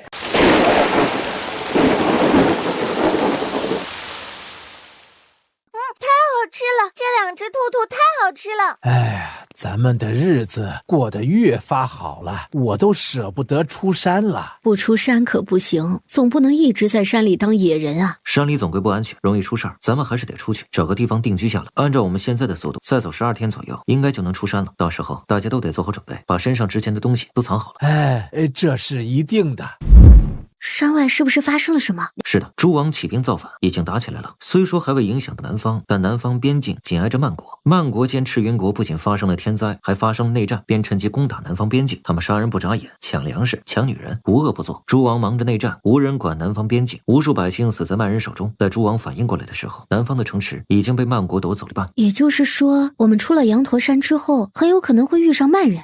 不仅如此，还会遇上很多流寇和往京城逃难的百姓。赤云国近8年都不得安宁，除了百寿山，没有更安稳。那里不会受到战乱的影响吗？不会，百寿山比羊驼山更大更危险。山的北面有一片海洋，海上有迷雾，此迷雾也叫鬼雾，它会让船只迷失方向。唯有日月部落的人才知道如何走出在海上航行。日月部落背靠百寿山，前面是大海，与世隔绝。日月人不讨来外来者，只要你不伤害他们，他们就会热情招待，欢迎你成为他们部落的人。这个部落什么都好，就是有一点不好，那就是穷。那些人的生活方式和野人很像，他们不识字，不会盖房子，不会种地，不会医术，以打猎和捕捞海鲜为生。也是因为如此，日月部落还有个别名，那就是野人部落。他们被诸国嫌弃，因此备受嫌弃。日月部落无法加入任何一个国家，连纳贡的资格都没有。穷？那他们的海鲜能卖给诸国吗？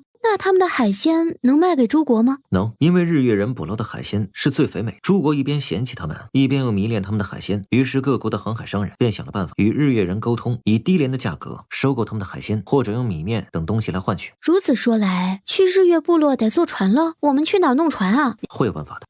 穷不可怕，可怕的是志气短浅还不努力。梁元，等到了日月部落，那里的人若真如你所说的那么好的话，咱们就教他们种地和各种知识，好不好？我的脑子里有很多很有用的东西，都可以教给他们。好，我们一起教。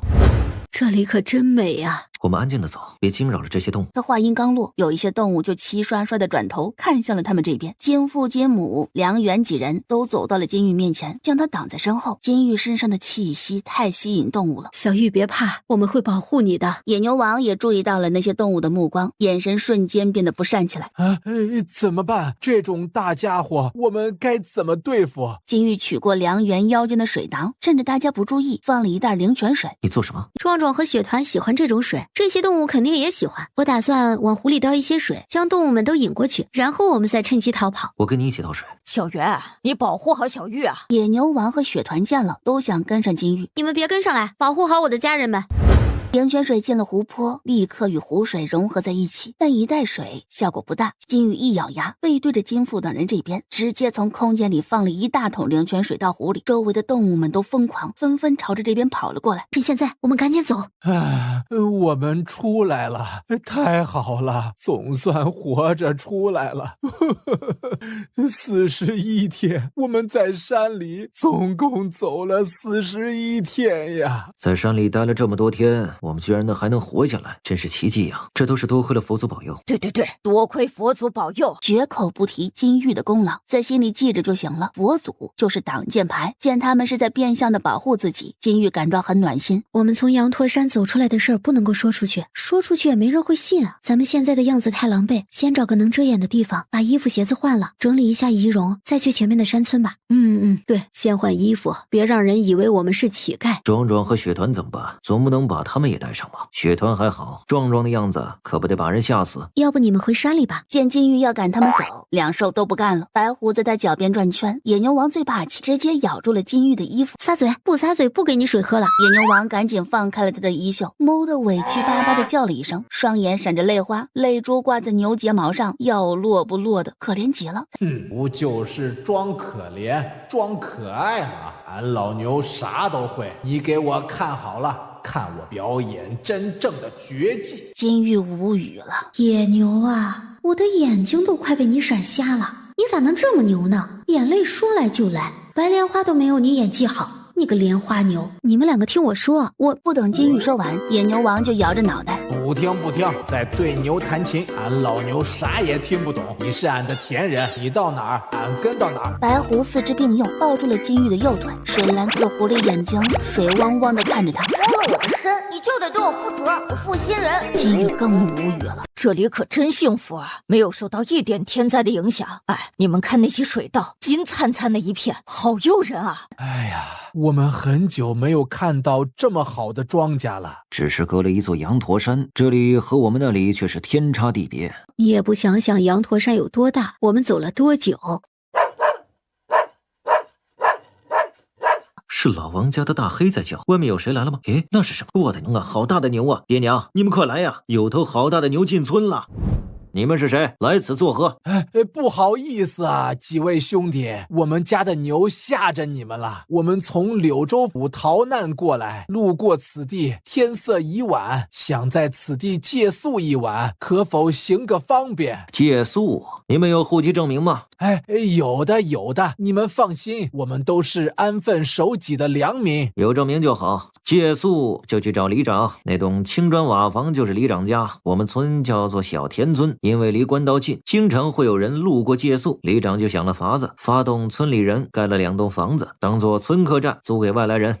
租？这是要让我们花钱呐？不花钱就没地方住。我们小田村又不是善人村，房子不能白白给你们这些外来人住。爹，花钱就花钱，这样还省得麻烦呢。我们也住得心安理得的，不用欠人情。我姓王，你们可以叫我王里长。我们村有2栋房子可以租给你们，一栋是茅草屋，有3间睡房，1间灶房，1个茅房，每个房间里都有地铺，1间至少能睡3人，5文钱1间房。另一栋是青砖瓦房，也是3间睡房，1间灶房，1个茅房，但与茅房的睡房不一样，那里面摆了木床，15文钱1间房。路过我们村的人有许多是生意人，他们不缺银子，就想住好的房间，所以才会有这栋青砖瓦房的存在。2种房子的灶房和茅房都不收钱，但灶房里只有灶台，没有柴和锅碗。客人们想吃东西可以自己做，也可以找村民们买。金玉等人听明白了，决定租茅草房，直夸里长会做生意。这都是我的小儿子出的主意，他在城里的德福客栈当掌柜的。王里长，请问这里所属什么城？所属阳城。那这里距离百寿山还有多远呢？百寿山没听说过。想到梁元说的慢人，金玉向王里长2人询问了阳城的情况。逃到这边的难民很少，没有对阳城造成多大的影响。至于小姑娘你说的边境，那里的确在打仗，是慢人又在作妖，可他们打不到我们这里来，毕竟边境距离这里很远，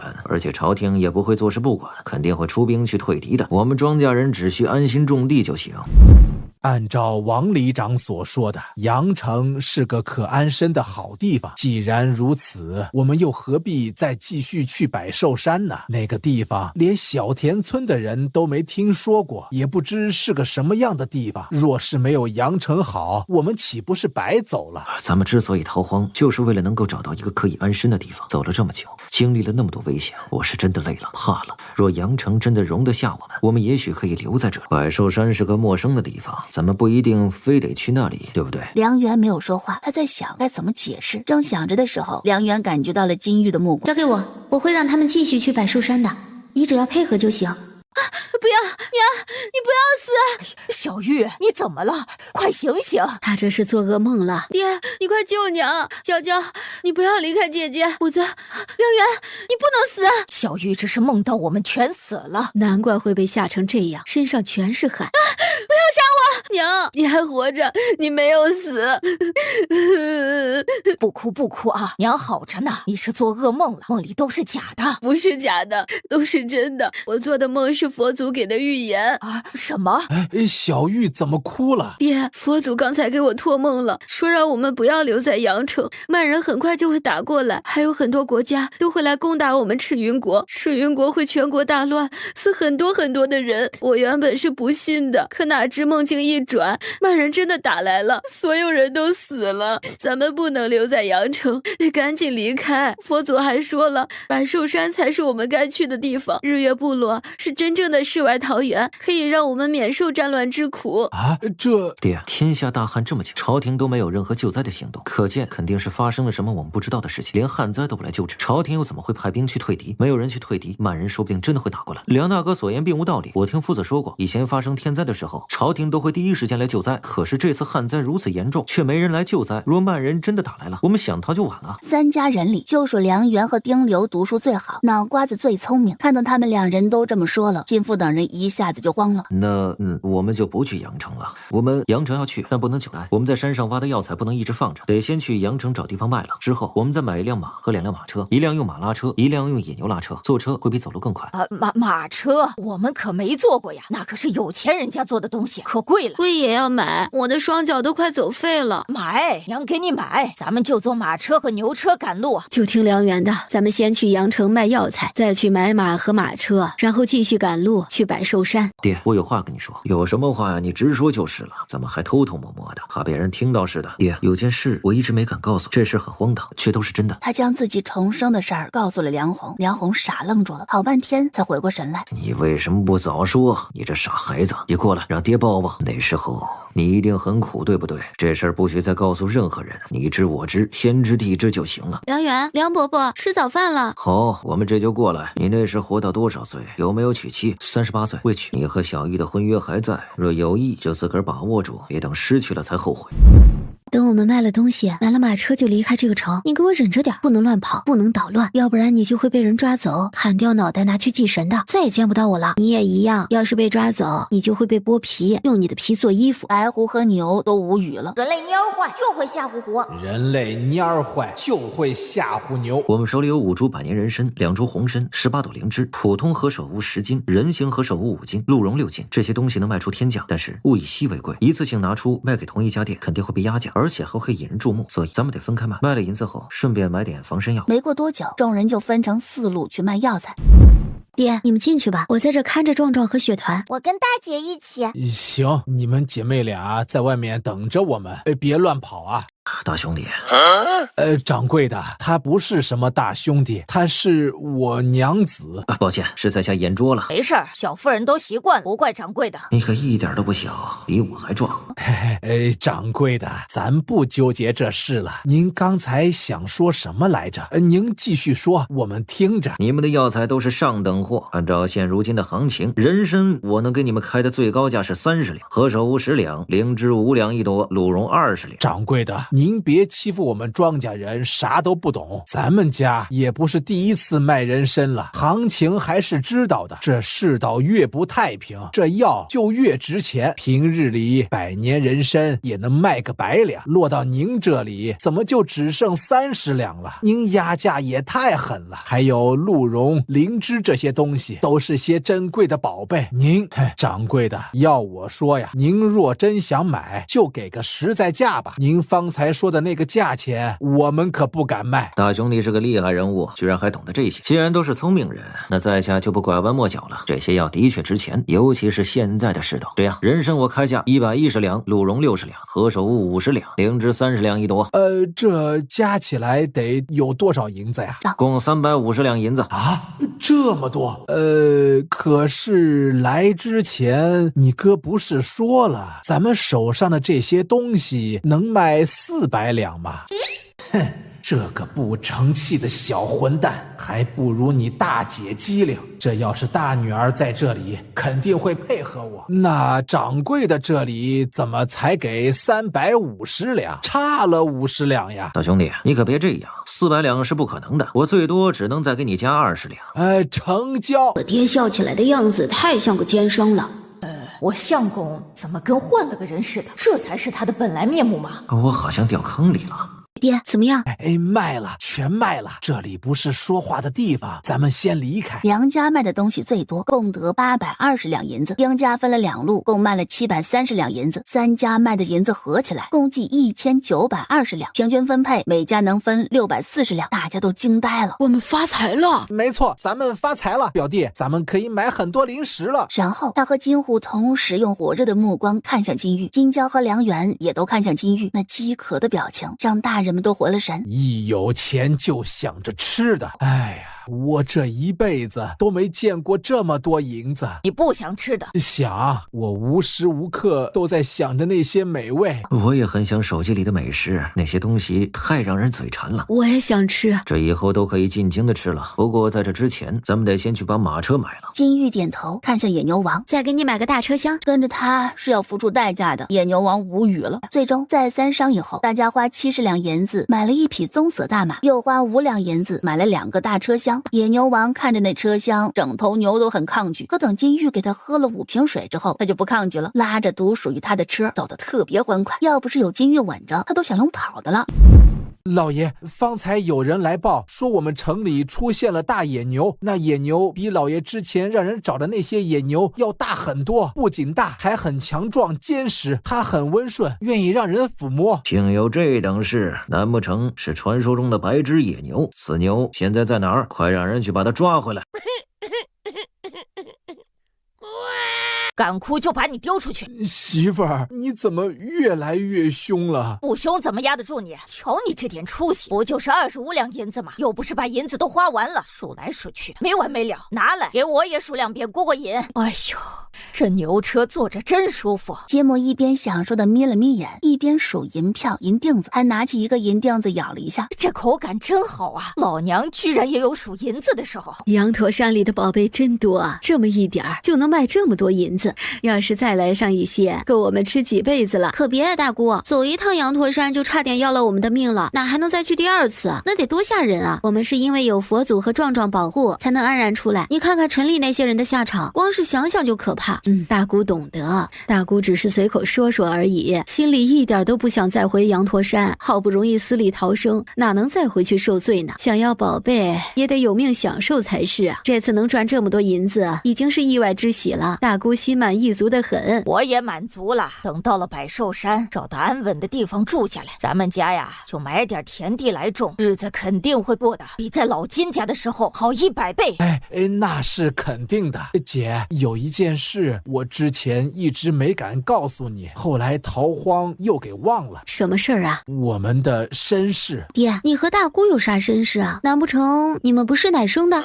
啊，你咋知道的？你也偷听到你爷奶说的秘密了？没有，我瞎猜的。猜得这么准？所以你和大姑真不是奶生的？不是吧？不是吧？小说里离奇的身世之谜，居然落到我亲爹、亲姑的身上了。说清楚，到底怎么回事？我们真不是林大花生的。对，我们不是他生的。金老头是我们的亲爹，但那林大花不是我们的亲娘，她是续弦。爹在他之前呢，还有一任妻子，那就是我们的亲娘。娘是大户人家的家生子，因为长得好看，遭来女主子嫉妒，让人弄烂了脸，以1两银子卖给当时还是混子的爹当媳妇儿。爹嫌弃娘，可又不敢得罪那户人家，只能忍气吞声的和被毁了容的娘过日子。在娘怀着我们的时候，爹就跟林大花暗中好上了。后来娘在生下我们的时候血流不止，爹不想花钱请大夫，就眼睁睁看着娘流血而死。娘死了还不到半个月，爹就去林家提亲，娶了林大花。林大花进门之前就已经怀上了。当时咱们的爷奶还在，爷奶虽然不喜欢娘，但我们姐弟毕竟是金家的血脉，还是双生胎，所以爷奶对我们很好，有二老护着，林大花和爹弄不死我们。金兰气得浑身颤抖。那为什么所有人都说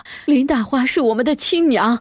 那是因为当时林大花想讨好爷奶，就假装对我们好，还让大家对外说我们是他亲生的。毕竟我们的亲娘是家生子，乃奴才生的女儿，身份卑贱，是金家的耻辱。爷奶和爹帮着林大花说服里长他们，让他们别在我们面前提及我们的亲娘。久而久之，大家就都觉得我们就是林大花生的。后来爷奶去世，林大花再无顾忌，对我们非打即骂。一开始我以为他是嫌弃我身体弱，嫌弃你是女孩，可有一天我无意中听见了爹和林大花因为银子吵架，这才知道我们压根就不是林大花生的。你个白痴，怎么不早告诉我这些啊？害得我喊了那个死老太婆这么多年的娘，白白让她占了便宜。那个老不死的太好了，她不是我们的亲娘，我就可以随便骂她，诅咒她了。老不死，别骂了，这里还有孩子呢，你骂再多你娘死老太婆也听不见，骂了也是白骂，浪费口水。姑姑刚才嘴巴抽筋了，在胡言乱语，你们就当没听见，没听见哈，别乱学。我们不学，保证不学，保证不学，保证不学。这个秘密你瞒得够深的，连我都没说过。嘿嘿，秘密只有一人知道才叫秘密，告诉你了就不叫秘密了，你会让所有人都知道这个秘密。哼，你是说我大嘴巴守不住秘密？不，我是怕我告诉你了之后，又会忍不住再告诉第2个人、第3个人。我知道自己大嘴巴，你不告诉我是对的。也实在太无情，对娘那么心狠，也不怕娘半夜找他索命啊！也不知娘长得是何模样。我长得像爹，而你长得不像爹，也不像爷奶，难不成你长得像娘？有可能，小玉长得像我，所以她的长相随了她亲奶。金兰看了金玉一会儿，就收回了目光。不看了，怎么看都想象不出娘到底长得是何模样。你可知母亲被埋在哪儿了？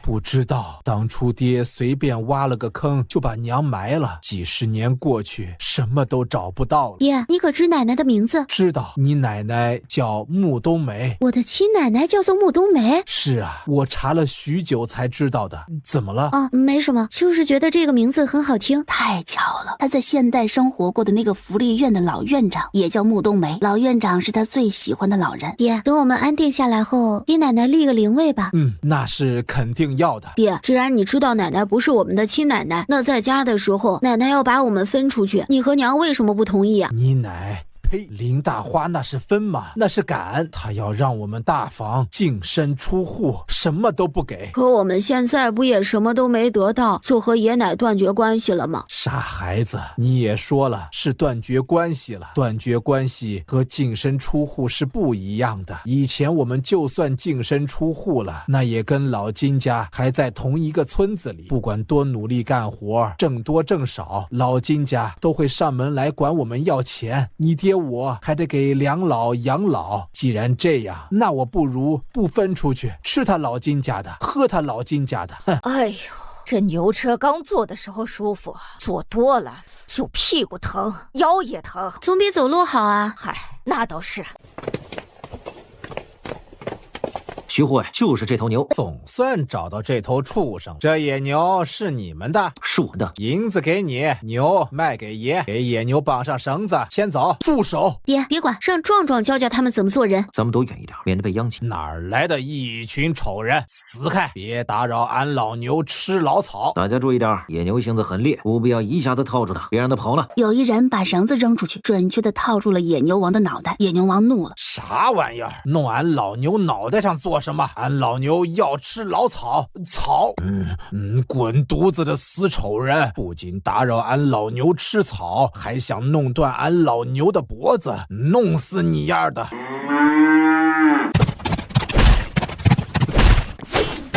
手中的刀飞落而下，砍断了牛脑袋上的绳子，落到了牛脚边。好东西啊，居然能把俺老牛头上的东西弄下来！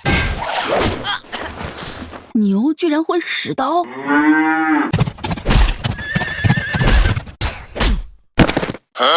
我不是故意的，我原本是想砸他手里的刀的。老娘就是故意的，老娘看他不顺眼，就是故意砸他脑袋的。本瘦妞从小经常打架，挣了钱之后，闲暇之余还学过一阵子的骑马射箭，用石头砸刀哪里会失手？我就是故意的，故意的。俺老牛踢，俺老牛再踢，俺老牛继续踢！快叫你们家牛住手啊！壮壮，别打了，再打你的草就要被马吃光了。啥？死马敢抢俺老牛的草？马呢？哪儿去了？不管了，吃草！棕色大马无语了。还好我不在那边。梁元让金玉等人继续躲好，自己上前去抓了个还没有晕死过去的打手沈万。回去告诉张首富，我乃朱德才，此牛是四皇子指定要的，他若敢再来抢，去了京城就别想安生。小人知道了，小人回去一定如实告诉老爷。滚！已经没事了。没事儿就好啊。你刚才跟那些人说了些什么？我问他们的主子是谁，为什么要抓野牛王？他们说他们的主子是阳城张首富，要抓野牛王给一位贵人。我骗他们说我是那位贵人的手下，让他们回去告诉张首富，野牛王是贵人要的，不准再来抢夺，否则后果很严重。那个张首富会上当吗？要是他不相信你的话，又来抓壮壮怎么办？能怎么办？逃呗！趁着人还没来，我们继续赶路，走得远远的，他们不就找不到我们了？对，惹不起，躲得起。天下之大，他张首富再厉害，也找不到我们的。不管怎样，我们是绝对不会把壮壮交出去的。走走走，我们赶紧离开。小月，你赶紧把壮壮和雪团叫回来。好嘞，壮壮，你吃饱了没？吃饱了就赶紧过来喝水了。雪团，赶紧回来喝水了。天人，水在哪儿？哇，雪团宝贝儿，你又找到人参了！你可真是寻宝狐啊，在这种地方也能找到人参，厉害！除了早前卖的那些药材，他的空间里还有很多宝贝呢。各种名贵药材堆在小木屋里，有1/3都是白狐找到的。哟，雪团又找到人参了，厉害呀！他可真是个宝啊！辛苦你啦，来多喝点水。梁元，你有没有发现我大表妹的小脸上长点肉了，慢慢变好看了？发现了。大表妹长得白白净净的，再胖点儿肯定会是个小美人。等我们安定下来以后，应该会有很多男子来上门提亲的。虽说你和大表妹定有娃娃亲，但你不喜欢的那样的，她也不喜欢你这样的，你们两个有缘无分。你们两个不用拐弯抹角，有话直说。爽快，我就喜欢你这样的。我们知道以前大表妹去你家闹过，要跟你解除婚约，你对此一直很生气，现在你可还生气啊？不生气。那你以后还会解除婚约吗？不会，但若是金玉还要解除婚约，我会同意。我明白了。我也明白了。你们明白了什么？麻烦你们不要胡思乱想，也不要跟金玉胡说八道。我们的事儿我们自己解决，由不得你们来掺和。不说，肯定不说。你们的事情你们自己解决。我们也不说。你们来赶车，坐车太闲了，没事儿瞎操心我的事情，给你们找事情做，看你们还闲不闲？爷娘，有人。天人，这个人是个死的，不用管他，让蠢牛拉着车直接撵过去就可以了。金玉没有听懂白狐的话，听懂了也不理会。我来，看了他的鼻息，又把了脉。他没死，只是失血过多晕过去了。哎呀，这还是个孩子呀，我们救还是不救啊？这孩子受的是刀伤，穿着又金贵，咱们救了他，会不会引来麻烦？引来什么麻烦？怕麻烦就见死不救嘛。羊驼山都闯过了，还这么怕事？人已经遇上了，不把人救了，你心里过意得去吗？那就救。红哥，这么严重的刀伤，梁元都能治，手法比镇上的大夫还厉害利索。他是跟谁学的？我儿子有一位同窗，家里是开医馆的，他跟着同窗去过几次医馆，见过同窗的父亲用特殊的手法给人包扎伤口，就自己记住了，回来自己琢磨。后来他学会了打猎，每次进山都会弄得一身伤，那伤都是他自己给自己包扎的，时间长了，次数多了，就熟能生巧了。你家梁元是个好样的。给少年清理干净伤口，梁元接过梁红递过来的药，将药粉撒在少年的伤口上。别动，我再给你上药。你是谁？我是你的救命恩人。见少年如此痛苦，梁红于心不忍，随手拿了一块布塞进他的嘴里。忍着点，别咬着自己的舌头。我们不是坏人，你不用害怕。看到你重伤昏迷在路边，我们就好心把你救了。太痛了，这位大哥，你就不能轻点啊！丑马，赶紧跟上来！田人让俺老牛看着你，以防你乱跑，不知道吗？疾风一看到他瞪眼，就想到了他昨天撞马的样子，马脸一怂，乖乖的跟了过去，甩着尾巴往前走。走着走着就停了一下，拉了一坨粑粑，然后继续走，继续拉。哎呀，壮又拉了，太浪费了。这要是搁以前有地种的时候，咱就得拿铲子和袋子跟在他后面铲粪。金玉无语了。是这些人救了我吗？好饿，救命恩人们，我饿了，可不可以请你们给我一点吃的？哎，小公子啊，你可算醒来了，再不醒来，东西都要吃完了。饿了吧？来吃点东西。多谢大哥哥。叫啥大哥哥？叫婶子啊！小公子，她是我娘，是女子哦。少年这才反应过来，尴尬的扯了扯嘴角，连忙赔礼道歉。算了，婶子不怪你，怪就怪我长得太男子汉了。娘是最好的，知道。我保证以后肯定不会再看错的。别说了，你快吃点东西吧。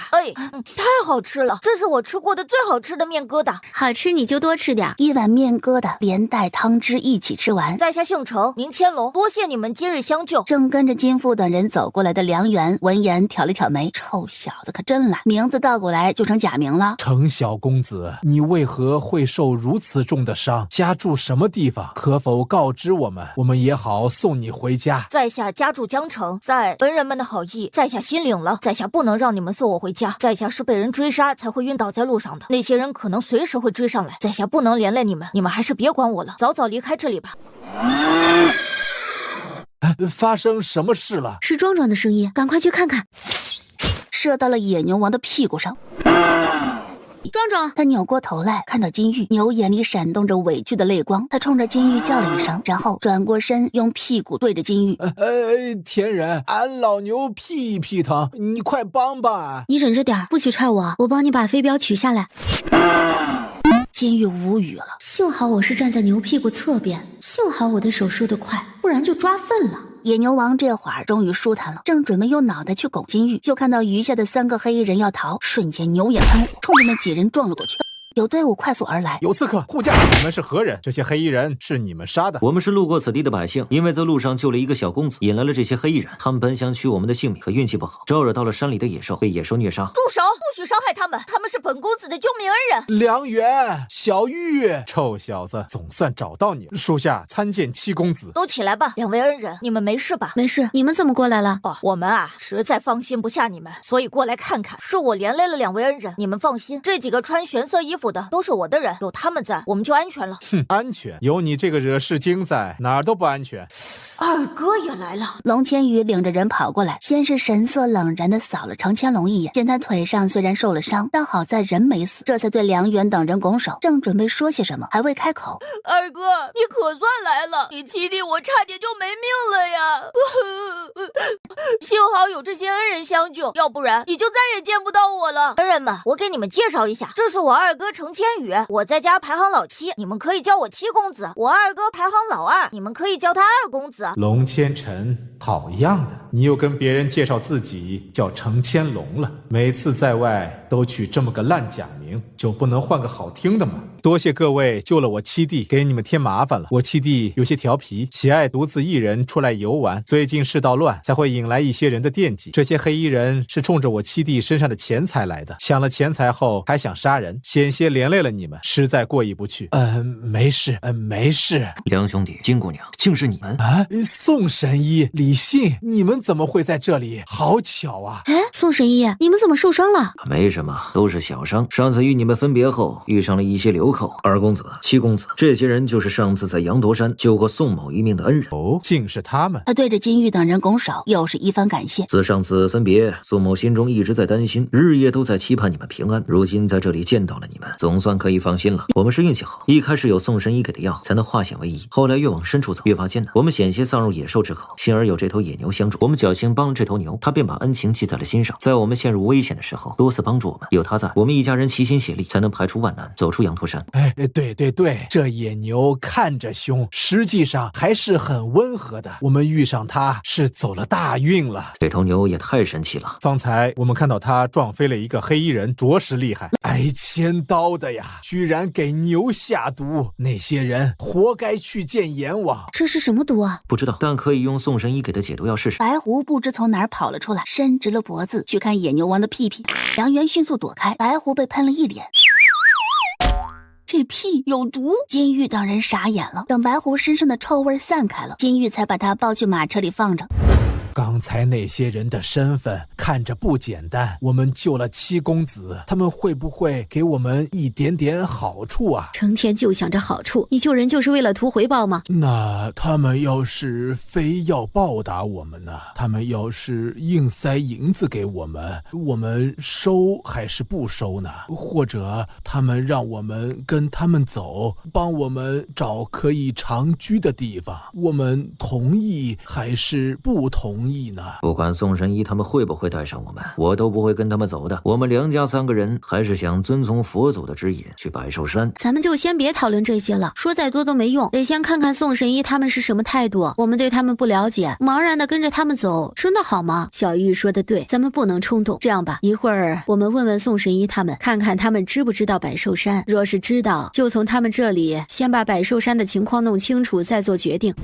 你是不是认识七公子他们？他们是什么样的人，你清楚吗？我的确认识他们。七公子告诉我们的名字是假的，他的真名是龙千尘，并非程千龙。龙，这不是皇族姓氏吗？难不成七公子是？你猜的没错，龙千尘是皇族中人，他乃逍遥王，是当今圣上最小的儿子，也是太子一母同胞的亲弟弟。程千羽的真名乃龙千羽，是当今太子。我们救了逍遥王，是立了大功。你和你爹娘他们若是想跟着太子，太子肯定会带上，并给你们安排好去处。我是疯了才会跟皇族扯上关系啊！自古皇家多无情，规矩也多的不行。真要遇上什么事儿，我怎么死的都不知道。你倒是想得通透，你们那儿的人个个都跟你一样吗？也不是全部都一样，也有极个别脑残的。哎，你上辈子跟龙千羽是什么关系啊？上辈子你们都死了，我也差点饿死了，是龙千羽救了我，他帮了我很多，所以我便一直忠心他，接受他安排的各种训练，为他平战乱，助他登上高位。他和我以兄弟相称，给了许多别人做梦都想要的权势与富贵，让我当上了大将军。那是因为你有本事、有价值，能帮得了他，他才会对你好的。你说的没错，他是个勤政爱民的好皇帝，却也是个最冷血、野心最大的君王。梁元不赞同龙千羽主动挑起战争，这样恰恰与龙千羽的观点截然对立。龙千羽假装答应梁元，在时机成熟之时，他将梁元召回，与他续兄弟之情，欠他喝下毒酒，给他安了个谋反之罪。在他身受牢狱之灾时，龙千尘会来保护他。龙千尘安排了很多人来救他，为他向天下人辩解，不惜与他亲哥哥龙千羽站在敌对面，骂龙千羽是昏君，与龙千羽动手。最终为了保护他，替他挡了龙千羽给的致命一剑，死在他怀里。龙千尘死后，他也被龙千羽亲手毒死于天牢中。对不起啊，提起了你的伤心事。没事儿，说出来之后我反而更轻松了。替我保守秘密，别说出去。我爹虽然已经知道我是重生的，但有些事情我并没有与他细说。你放心，我绝对不会说出去的，我可以对天发誓。不用发誓，不信你。你上辈子活到了多少岁啊？38。我35，你比我大3岁，还好相差不大。还好是什么意思啊？没什么，就是我对你很喜欢，但我又觉得自己年纪大，怕你以为我老牛吃嫩草，所以就问问你多大。要是你比我大，或者跟我差不多大，那我追你也就不是老牛吃嫩草了。你说话一直都这么直接吗？对啊，你不也是很直接吗？我只是对你直接。那巧了，我也只对你直接。怎么的？咱们这是互相看对眼了？你还是太瘦了，捏起来一点肉感都没有。哦，你喜欢胖一点的女孩对不对？比如胸大的、屁股大的、前凸后翘。惨了，我一样都不沾边，我就是跟个人的大骨头。唉，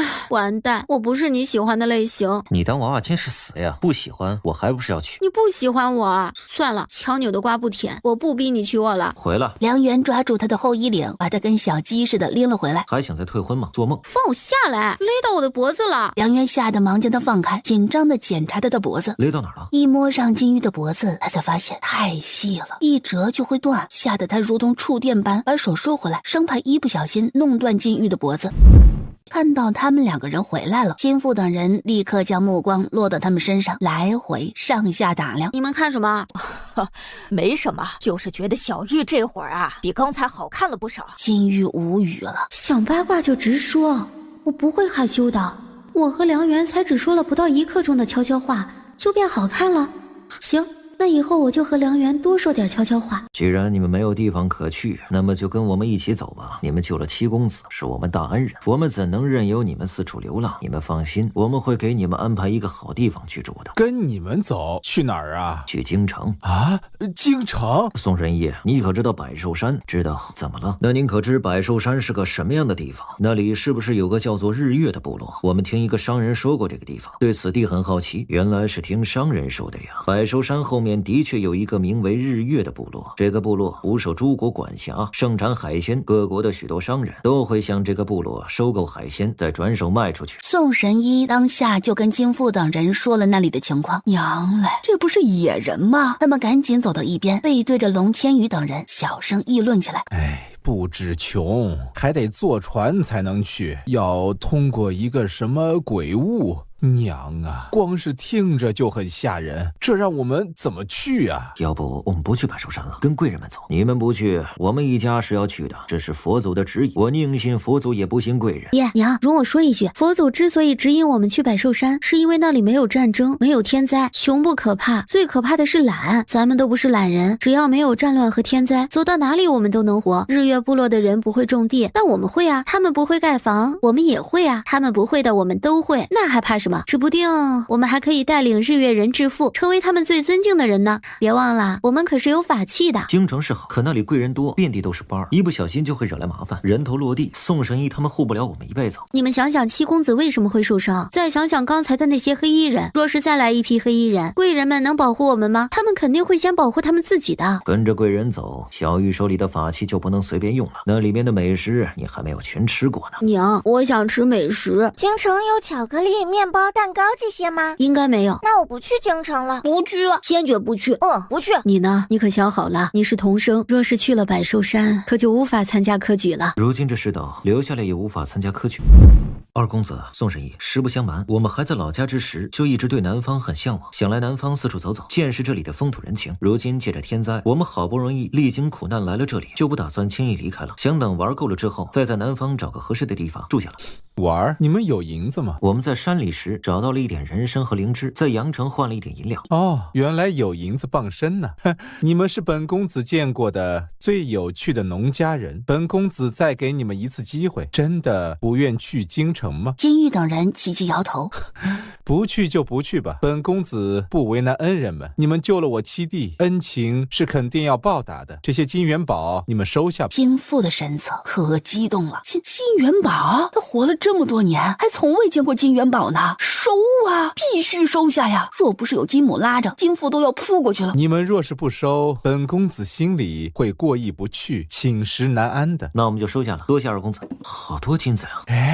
这些金子长得可真好看呐。图纸虽然画给你们了，但我还是希望你们不要去百寿山，南方边境有蛮人作乱，你们往那边走肯定会遇上蛮人的，最好快点找一个安定的地方住下来。实在找不到地方，你们可以去江城，宋某有一个徒弟在江城开了个人服医馆，他名为秦安，你们只需拿出上次宋某给你们牌子，告诉他你们是我宋某的救命恩人，他自会帮你们的。黑衣人的尸体还在那里，他们是冲着七公子来的。七公子已走，避免后面有追兵过来，把怒气撒在我们身上，我们不能在此久留。对，得赶紧离开。殿下，他们往南方去了，让人继续跟着。遵命。七弟，你说玄远大师算出的2位福星，会不会就在救了你的这群人之中？不管在不在，二哥都得查清楚。这群人如此有趣，不查清楚，二哥不放心呢。等找到了福星，二哥就灭了那些欺负过你的人。梁元把钱收好，回头找了机会，背着家里人把钱给了金玉，请他帮忙保管。弄丢了我可不负责啊！弄丢了算我的，绝不会找你麻烦。大方的把钱丢进了空间，然后给梁元说了卖药材、买东西的事情。今天下午我们会经过江城，到时候我们找个由头进城，不让他们跟着。好的。老爷被骗了，此人不是朱德才。这时梁元察觉到了什么，转头看向山坡这边。我们差点被发现了，此人直觉极为敏锐，只怕不是一般人。老爷说过，若这些人里没有朱德才，就找孟非豹杀了他们。王三，你回去回禀老爷。刘丽，你跟我去找孟非豹。这次卖人参，我和金鱼进城就可以了，你们在城外等着我。壮壮和疾风拉车，许久累齐了，喝了水吃了草之后只想休息，你们不用担心金玉不在，壮壮会瞎折腾，他没那个精力。可为什么是你和小玉一起去呀？人参是雪团找来给金玉的，这是他的东西，卖的时候他在场最好，不用担心卖少了他会生气。对，我的东西我得自己去卖。那梁元跟着去是保护我的，我们之中他是最强的。一圈下来，1个半时辰过去了，俩人卖了3450两银子。去铁铺把弓箭买了，就能回去了。我们不去铁铺，去黑市。现在是特殊时期，江城的铁铺不卖东西给外来人，只卖给本城的百姓，且还需要登记。哎，别关城门，还有人要出去。哎，哪儿来的牛？你给我站住！孽畜，受死！住手！丁大哥，别动刀子，他是我的牛。啥？你的牛？对，他是我的牛，他很乖的，不会伤人的。你看，我扯他的尾巴，他都不生气的。这么大的野牛，你一个小女子是怎么降服他的？小女子侥幸救过他一命，他就认小女子为主了。4位兵大哥，天色已晚，我们不打扰你们关城门了，这就离开。对啊，关城门的时间快过去了，赶紧先把门关上。哎，对了，你们2个怎么会在晚上出城呢？我们是从外地来的，路过此城进来买点东西，家人们都在城外等着我们回去呢。你怎么跑来了？我爹娘他们呢？壮壮，你快回来！他们是追着野牛王过来的，只是速度不如野牛王。蠢牛，让你别乱跑，你瞎跑什么呀？被人抓走了怎么办呢？割了那么多草给你吃还不知足，就是要来找小玉，小玉又不是你的仆人，非得时刻亲自盯着你啊！别把牛脑袋扭过去装聋，你个蠢牛，贼精的很。我们知道你能听得懂我们说的什么。哟，还哼个屁！下次再乱跑，我就让我闺女不给你水喝了，与你绝交。哎，你们怎么去了这么久啊？东西都买了吗？买了，城里的铁铺不卖东西给外地人，我们找了许久才找到一个黑市，花高价把东西买了。花了高价？天哪，那人参卖了多少银子？2个人参卖了235两银子。200多两。不错，真不错，雪团立大功了，回头弄点好吃的给他。银子自己收好了，别弄丢了。在城里买东西吃了没？时间太紧了，忙着找时间买弓箭，没有时间买吃的。哎呦，可把你饿坏了。还有梁元，走，咱们赶紧去找个地方休息，吃点东西。走吧。买了3只手扒鸡请大家吃，个个吃得满嘴喷香，赞不绝口。小玉啊，这东西是你们女子用的，你给爹干嘛？爹不要，爹也要弓箭。爹，你力气小，弓箭你拿不稳，也拉不动弦。金父备受打击，整个人都蔫巴的，眼里还有泪花打转。爹，你不要误会，袖珍弩只是看着小，使用者是不分男女的，你不用露出这么一副大受打击的表情，你依旧很男子汉的。在场的男子里，数你的胡子最好看，最有魅力。你看我娘，她可崇拜你了。我相公是最俊的。小玉啊，这袖珍弩怎么用啊？教爹，爹用它保护你。我不会用，他不能暴露实力啊。你不会？哦，对，你的确不会，你又没学过。不对啊，你不会，你买这么多袖珍弩做什么？我们也不会啊。我不会，梁元会啊。袖珍弩是他让我买的，他可以教我们怎么用啊。他说这比弓箭好用，我们用不了多久就能学会的。没错，我会用袖珍弩，可以教你们。前几日经过小田村的时候，那里的水稻也快收割了。这会儿来到了这里，就看到了这等大丰收的场景。不好了，慢人要打过来了，大家赶紧收拾东西逃呀！这不是李老六吗？李老六，你不是去当兵了，怎么回来了还急成这个样子？里长，我是偷偷逃回来的。慢人不知用了什么方法毒死了段将军，突破城门打进了长河关，长河关已经失守，慢人要不了多久就会打到这里来了，你们赶紧紧收拾东西逃啊，晚了就来不及了。你说的是真的？真的，都是真的，我是偷偷逃回来报信的，你们赶紧逃。哦，对了，我爹娘哥哥们呢？我要带他们离开村子啊！边关竟然真的失守了，佛祖托的梦成真了，曼人真的要打进来了。别抖了，曼人还没打进来你就怕成这样，要真打过来了，你是不是要丢下我们逃跑啊？胡说八道，我是那种人吗？我拼死也要保护你和孩子们。这还差不多。别怕，咱们只要在一起，齐心协力共进退，就没什么好害怕的。刚才那人是逃兵对吧？他说段将军死了，这个段将军是谁？他是一代名将，是位值得敬佩的英雄。这时有很多事儿都发生了改变，令他始料未及。你知道段将军？我从未见过他，只是听说过他的大名。段将军是曼人的克星，曼人一直都想除去他。若他真的死了，曼人肯定要不了多久就会打进来。曼人从东南边境打过来的，我们一直在往南边走，那岂不是会遇到曼人？我们这是在往曼人的刀口送。曼人打过来需要时间，且都会往繁华的城市打。我们走人烟稀少之地，就能避开曼人的大队伍。或许会遇上一些曼人，但不会太多。无论会不会遇上曼人，我们都要做好准备，随时应战。梁大哥刚才为什么跟里长说我们来之前遇到了2个穿兵符的人，我们压根儿就没看到啊？儿子呀，凡事多动脑，咱们得来了佛祖的指点，知道曼人会打进来，但这事儿不能往外乱说呀，因为别人不但不会相信，还会认为我们是在妖言惑众，将我们抓去烧死。里长那些人看着都是好的，对我们也热情，你梁大哥是在用善意的谎言骗他们，让他们相信李老六的话，早早的逃离这个地方。丰收时节逃离家乡，谈何容易啊！庄稼人哪舍得丢下地里的粮食呀？战争是残酷的，只要打起来，受难的都是我们这些百姓。里长等人若是为了庄稼不愿意离开，曼人一旦打进来，他们只有一个死。原本想着曼人还没打过来，买点新鲜的菜，在路上慢慢吃，改善一下伙食。结果呢，刚买好菜，就听到了曼人打进来的消息。梁大哥，咱们今晚还学射箭吗？学，必须学。吃了东西就去把稻草人拿下来。田人，有人，好多的人。学堂说有人来了，而且是很多人。他们还未来得及有动作，不远处的野牛王就冲着一个地方撞过去，紧接着响起了人的惨叫声。这头牛打得太过分了，这还是牛吗？这分明是牛精！闭嘴，我们被发现了。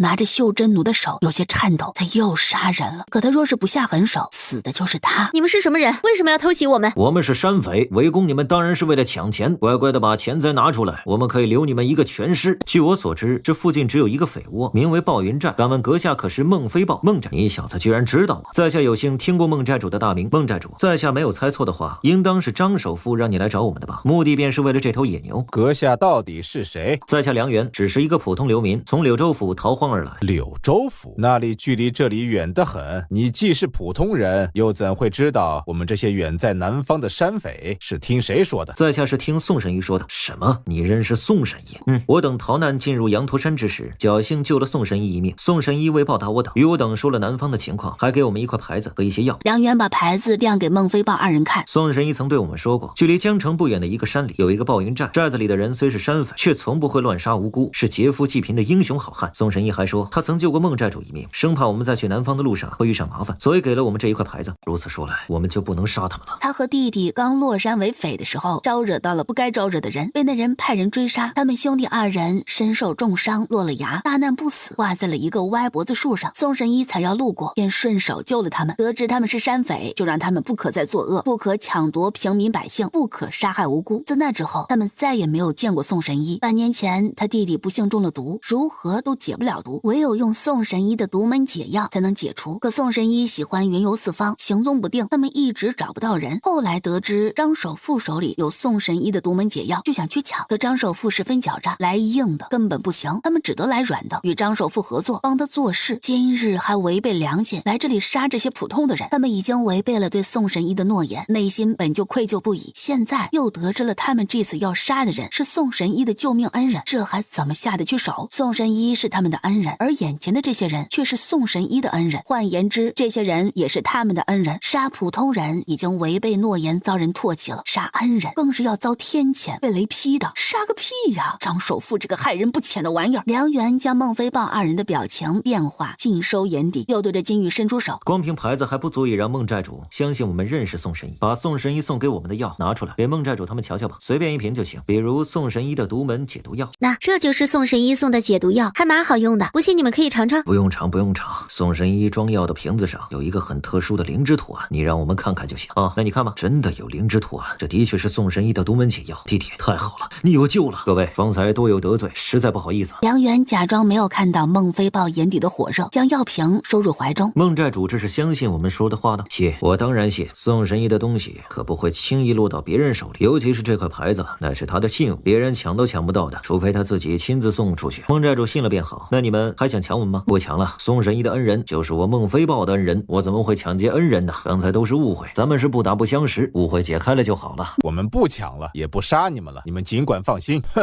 丑人，不是要打架吗？来呀，俺老牛奉陪，你们别走啊！俺老牛最喜欢打架了，打架可好玩了。田人和他的家人都太弱，不跟俺老牛玩，你们跟俺老牛玩呀？喂，我们不打架，你就乖乖站在这里保护我，好不好？不打架也可以，你给我水喝，喝完我再打。梁小兄弟，我们的人已经散了，你们不用害怕了，武器可以收起了。你们放心，我们虽是山匪，却也是言而有信的，说不会伤害你们，就绝不会伤害你们。梁元点点头，让金富等人把武器收起来。孟寨主，真的是张首富让你们来杀我们的吗？对，是张首富让我们来的。我们只是穷苦的流民啊，天降大旱，让我们不得不离开老家四处流浪，拼死拼活的好不容易来到了这个有山有水的南方，还没来得及喘口气，就被张首富这个恶毒小人给盯上了。他凭什么抢我们的牛啊？凭什么不让我们活呀？我们只是想要活下去，为什么就这么难呢？孟寨主，你们是劫富济贫的好汉，为什么要帮着张首富欺负我们这些小老百姓啊？我们已经这么惨了，你们怎能忍心来杀我们？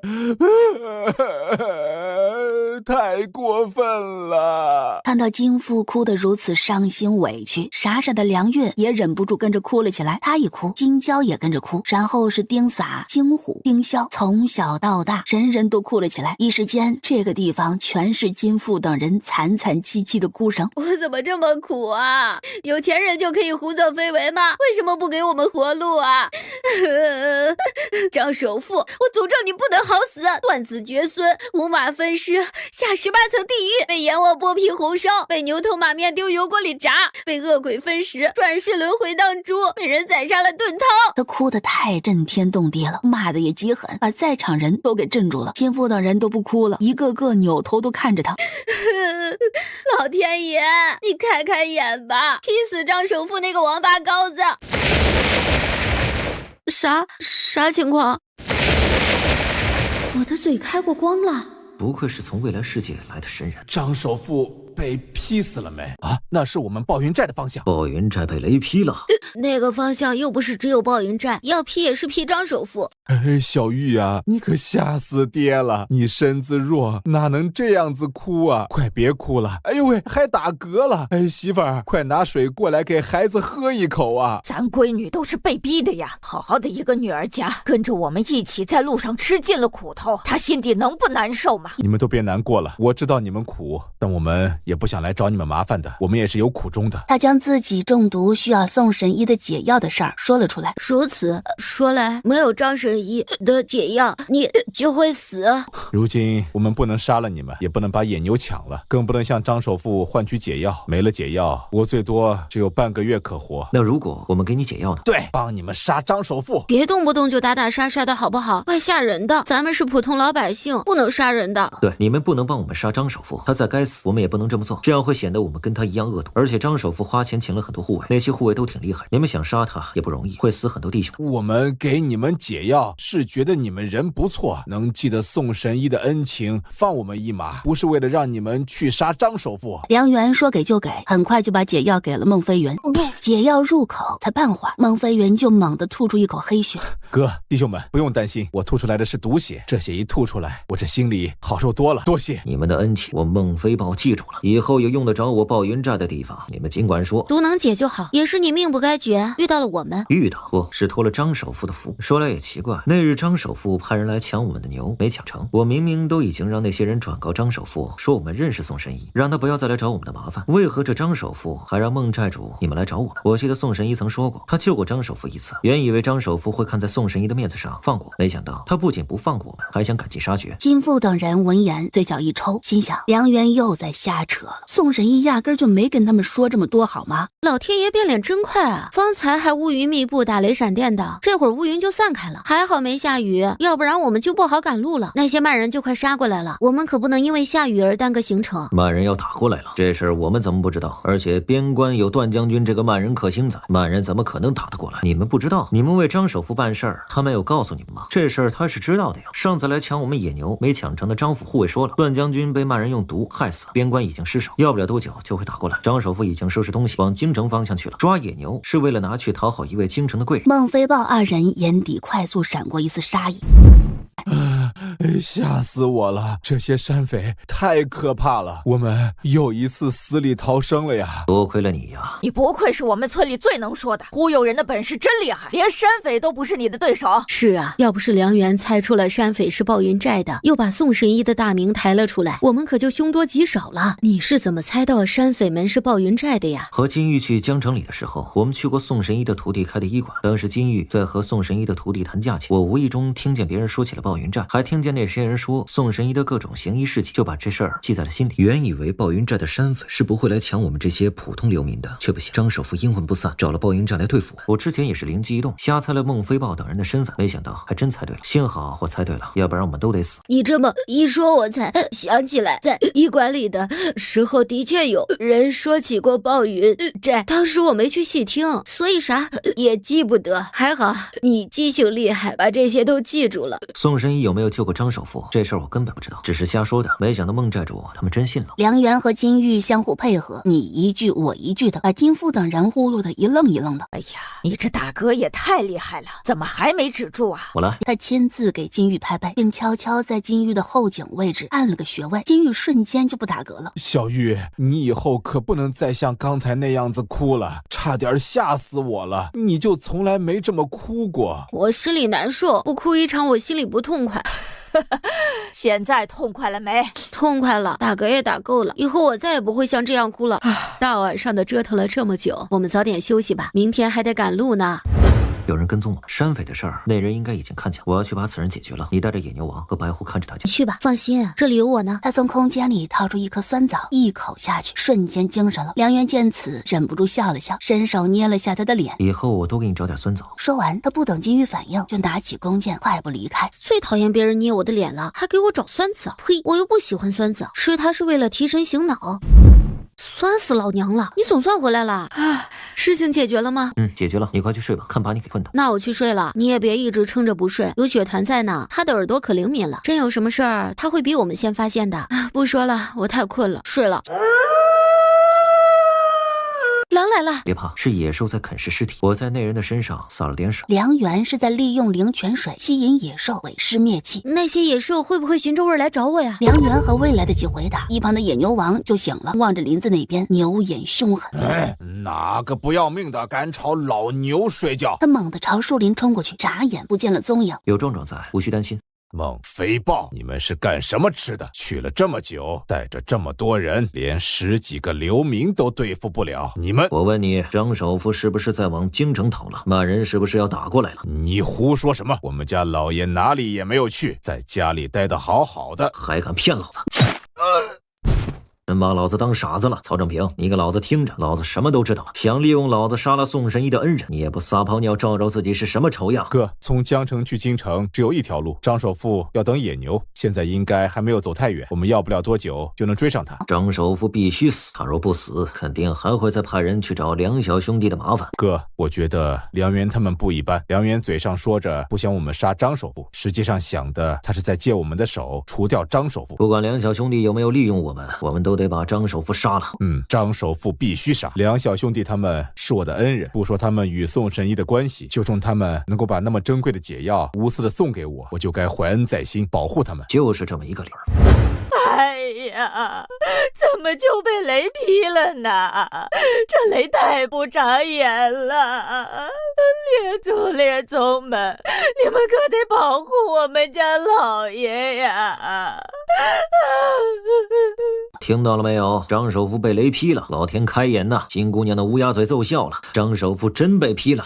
他坏事做尽，连老天爷都看不下去了。不管是不是巧合，金姑娘的嘴巴都了不得呀！兄弟们，拿起家伙，趁张首富还病着，咱们要了他的命。娘，你快看，那人是不是四婶啊？邪门了，他怎么会出现在这里啊？哟，还真是你四婶儿。不对，咱们已经跟老金家没关系了，你不能再叫马水仙四婶儿，直接叫她的名字就行了。奇了怪了，这马水仙应该在跟老金家一起逃荒才对，怎么会在这里？难不成是人有相似，他不是马水仙？走，管他是不是马水仙，咱们都别搭理他，趁他还未看到我们，咱们赶紧走。你娘我一看到马水仙就烦。金木拉着金玉转身，刚走了几步，身后就响起了一道尖利的嗲声：“刘招娣啊，金玉！”哎呦，真是那个骚狐狸啊！母女二人停都不停，动作默契，拔腿就跑。站住！抓住他们两个！路边冲出来2个护卫打扮的人，挡在了金玉二人面前。死开，别挡路！另一个护卫见状拦了过去，金玉冲着他的下三路一脚踹过去。站住！刘招娣，你给我站住！骚狐狸，这个死婆娘怎么会在这里啊？还追着我弟媳和侄女跑，找死啊！刘招娣、金玉，你们给我站住！再跑我就对你们不客气了。马水仙没有想到，好不容易远离了庆荣府，逃到了这个地方，居然能遇上金母和金玉这2个他最讨厌的女人。虽然不知道他们是怎么活着逃到这里来的，但既然遇上他了，那这母女二人就别想好过。围着我媳妇儿和闺女干什么？光天化日的，你们想抢劫呀？没王法了！你爹娘知道你这么混账吗？你祖宗的棺材板都快盖不住了吧？欺负女人，看把你能耐的！拿刀是想干嘛？杀人还是放火？长得这么丑，干坏事也不知道拿黑布遮脸，别坏事没干成，把人吓个半死。我侄女娇弱，是你们能围着的吗？一个个长得凶神恶煞的，吓到了我侄女，我跟你们拼命！干嘛？想动手？敢打我媳妇儿，我削你！胆敢再上前一步，小心我把你们射成马蜂窝！谁都不许欺负我娘和大姐！咋么了？你们怎么可能还活着？你们怎么没饿死？哎呦，水仙，你怎么了？不是去买糕点吗？怎么追着这些人跑啊？老爷，哎呦，我的老天爷啊！这不是四弟妹吗？你身为有夫之妇，怎么跟陌生男人在街上拉拉扯扯的呀？四弟妹，你像个人呐！你们不是一起逃难的吗？怎么就你一个人？难不成？哎呦，天哪！不会吧？你为了勾引有钱人，害死了你相公？刘招娣，你个丑八怪，别胡说八道！我没害死我相公，他是在庆荣府城门外发生暴乱的时候被流民踩死的。啊？什么？我四弟真死了？那我爹娘呢？金父闻言脸上悲痛，心底却开心的很。死了，全都死了。那为什么你还活着？北方大旱，你和四弟将我们一家赶出队伍后，就和我爹娘他们一起逃荒。为什么他们都死了，你一个弱女子还活着？还有，你身边的这个男人是谁？是你的相好吗？哼，马水仙，咱们赤云国可是有规定的，女人死了，男人成了寡妇，得1年以后才能改嫁。我四弟才死了不到3个月，你就有了相好，你该进猪笼啊！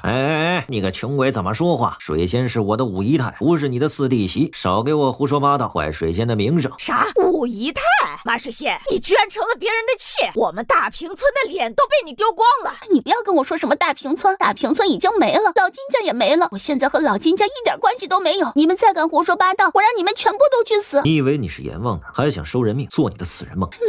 你什么？你别指着我，再指我就把你的手剁了。马水仙，你听好了，我们已经和老金家断绝了关系。当初你们可是说过了的，再见我们就形同陌路，全当不认识。你给谁当妾，我们不想管，但你别想扒着我们胡搅蛮缠，我们没工夫跟你瞎扯，离我们远一点，我们走。站住！你们不许走！你们赶紧去把他们拦住！不许去！乖，刚才那些人手里都有武器，咱们现在就这么一点人，动手会吃亏的。走，我们先回客栈休息，再想办法对付他们。老爷啊，那些人欺负妾身，你可不能放过他们。你想如何？我想让他们当我的奴才。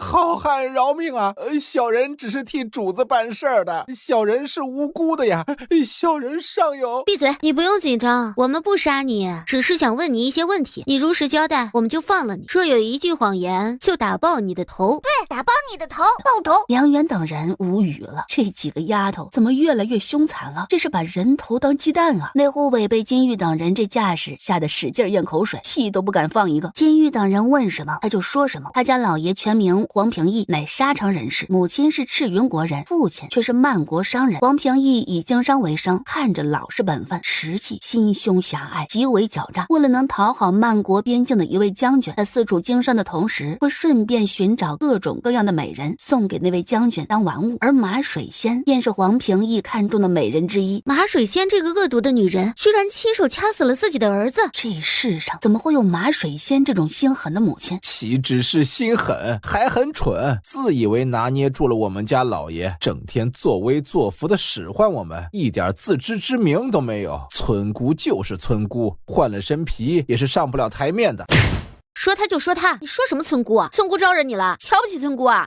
对不起，姑奶奶，我不是这个意思，我错了，您饶了小的吧。行了，小玉，别跟他啰嗦，该问的都问完了，现在该怎么处置他？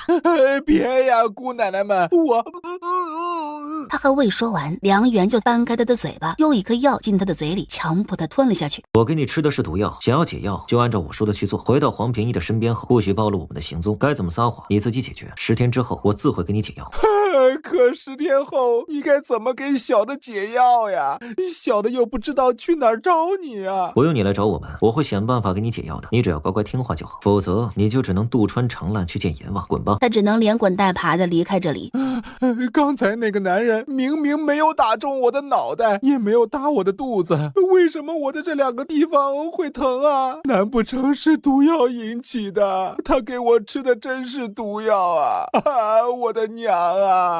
我的命怎么这么苦啊！你哪来的毒药？那不是毒药，是狐狸屎，我是骗他。其实那是真的毒药，是他在羊驼山的时候偷偷找到药草做的。制毒的本事是跟宋神医学的，只是金玉等人不知道他的能力，解释也不好解释，就只能撒谎了。金玉看了看一旁的雪团，他会信吗？他要是去找大夫诊断怎么办？查不出来的，他不信也得信。他方才打胃酒的时候是看准了穴位打的，会加速毒素的发作。除了宋神医，无人能解那种毒，而且那毒也无需解药，因为它不是致命的，只会让胃酒痛个10几天而已，10几天后药效就过了。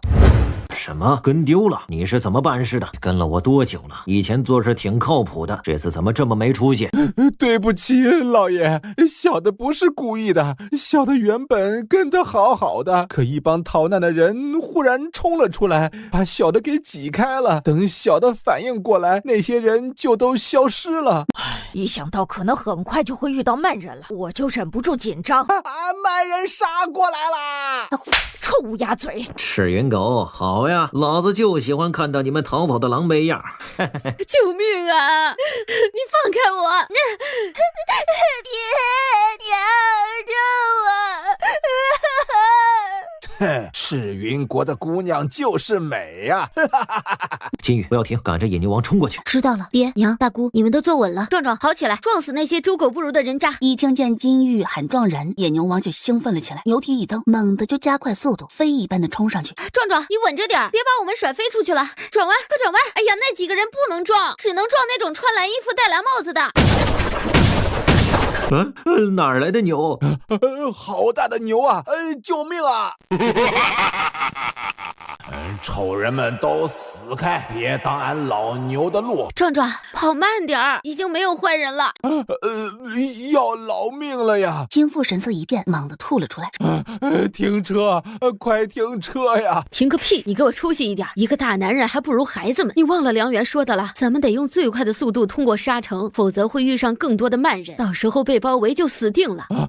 小玉，加快速度，爹撑得住。爹，快不了，再快车子就要散了。能坚持得住吗？能坚持得住，你放心，我不会拖后腿的。前面有个岔路口，我赶着马车在前面带路，你稳住野牛王，别让他继续冲了，也别让他吓着疾风。好，跑快点，纯马别挡路呀！壮壮，别出声，别吓着了疾风，他是你的小弟，你得护着他。当大哥的得让着小弟啊。纯马太弱了，俺老牛不需要这种弱包子当小弟。疾风虽然没有你强壮，但他是匹好马，只要努力训练，假以时日，肯定会变强的。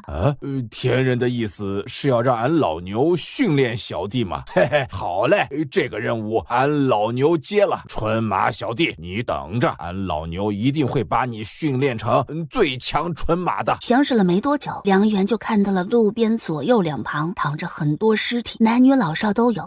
虎子，娇娇，别看，不能看，别看。小玉啊，你别坐在外头了，进来里面。是啊，小玉，你进来坐着，大姑赶车。娘，大姑，我不怕，你们不用担心我已经不是以前的那个金玉了，经历了这么多，我早就什么都不怕了。他嘴上虽然这么说，可他的双手却是在颤抖，但再害怕他也得忍耐，因为这里只有他能控制野牛王。娘，你回去坐好，不用管我。田人不怕，人家陪着你。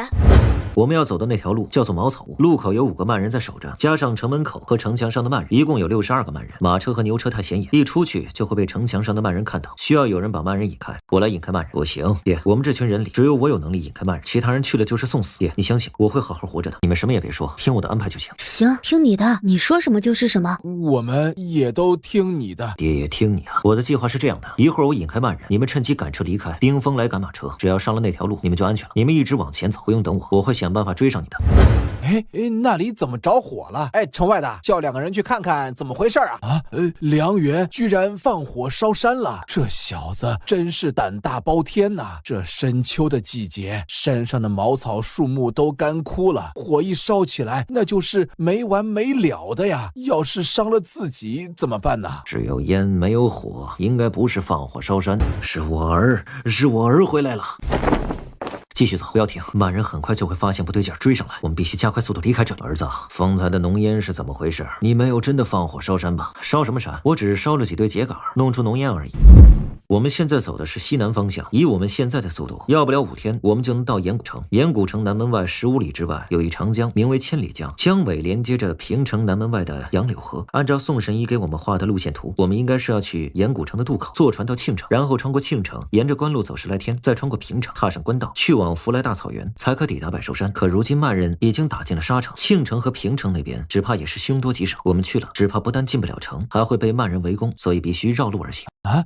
绕路？怎么绕？宋神医不是说了吗？去百寿山的路线只有这一条，想要变更路线，那就得翻山越岭。南方这边到处都是山川河流，这山又多又高，我看着头皮都发麻。这事不急，等到了岩谷城，找人问问情况，再做打算吧。也只能这样了。小玉，快醒醒！这孩子发烧了，把这药给他吃下。金玉迷迷糊糊中听见了杂乱的声音，吵得他的脑壳特别疼。他感觉到有人掰开他的嘴，塞进了一颗药。苦，小玉说话了，也出汗了，太好了，他的头没之前烫了。吓死我了！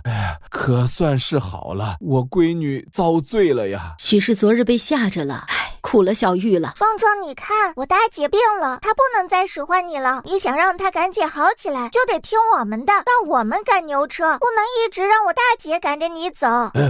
天人，赶紧醒醒，俺老牛要喝水。蠢牛别闹，田人不舒服。小玉，你可算醒来了，吓死娘了！我怎么了？你半夜发烧了，怎么都退不下去，还胡言乱语的说着梦话，你可吓死娘了。还好梁元找出了宋神医给的药，为你吃了一颗，你才能好起来。对不起，让你们担心了，我没想到自己会发热，昨日明明没有受凉的。你是被吓的，小玉啊，今天不管如何都不能让你赶车了，我们来赶车。壮壮要是不听话，咱们就不要他了，到到了岩谷城，另外买一头牛或者一匹马。你是我们重要的伙伴，不会不要你的。但我今日不舒服，你得乖乖听话赶路。我爹他们让你转弯，你就转弯，不然就不给你水喝了。又想断俺老牛的水，你除了这招还会啥？你们是什么人？来此作何？各位军爷，请不要放箭，我等是从柳州府逃荒而来的流民，不是坏人。这是我们的户籍证明，请军爷们查看。啊，还真是从柳州府跑来的，从那么远的地方跑来这里，你们可真是有能耐呀！除了户籍证明，你们还有什么可以证明你们是赤云国的子民？我有同生文书，东西都是真的，但是我想知道你们到底是如何来到这里的。梁元先对那些将士拱了拱手，才将他们如何从柳州府逃荒出来，如何千辛万苦进入羊驼山，如何在沙城利用秸秆堆火引开慢人逃到这儿的事儿，言简意赅地说给将士们听。说着，梁元还让金玉将宋神医给的牌子拿出来给将士们看。宋神医告诉我们，驻守岩谷城的将军是严嵩严将军，他与严将军有过一面之缘。宋神医的牌子我不认识，但我们将军认识，我得拿着这块牌子去给我家将军过过目。宋神医的牌子在哪儿？快拿给本将军瞧瞧。将军，您怎么来了？本将军来给你们送御寒的衣物和粮食。好牛！野牛王连一个鄙视的眼神都没有给严嵩，一直盯着金玉看。小兄弟，请问尊姓大名？在下名为梁元。他说着对严嵩介绍自己身后的金玉等人。严将军，能在这里看到您，实在是三生有幸。除了牌子，宋神医还给了我们很多药。另外，宋神医还说，他上次与严将军见面之时，曾送了将军一瓶治那种病的药。严嵩闻言，立刻夹紧了屁股。宋神医连这种事都跟你说了，将军所说的这种事是何事？小人没听明白。宋神医只给我说，给了将军一瓶药，并没有再说其他的。那药是给谁用的，他可没说。其实他是知道严将军所说的这件事是合适的。前世他跟着宋神医学习食药时，看到了一种治痔瘘的药，便问了宋神医，所以他就知道了严嵩得痔瘘的事。啊，那药的事情，宋神医只告诉了我一人，确实没说是给谁用的。没说就好。实不相瞒，那药是宋神医送给本将军的一个侄子的，本将军只是代收而已，可别瞎想。你这是此地无银300两。宋神医怎会与你一人说药的事？难不成你也有那种毛病，向宋神医讨了药，然后宋神医才会多嘴，告诉你此药送过本将军？梁元更无语了。肯定是了，你和我侄子是同病相怜呐。不，就你一个人有病，我没那种病。行了，本将军都清楚了，你们不是慢人派来的奸细。走吧走吧，本将军准许你们进城。兄弟们，把大石搬开，给梁小兄弟他们让路。你们带着的这头牛可真显眼，太显眼了，看得本将军心动无比。丑人，死开！别打扰俺老牛和田人培养感情。壮壮，乖，严将军不是坏人，咱们不能撞他。好神奇的大牛牛，来，让本将军也摸摸。来呀，摸呀，俺老牛撞你上西天。严将军，使不得，壮壮是野牛，性子野，一般人是碰不得的，只让我碰。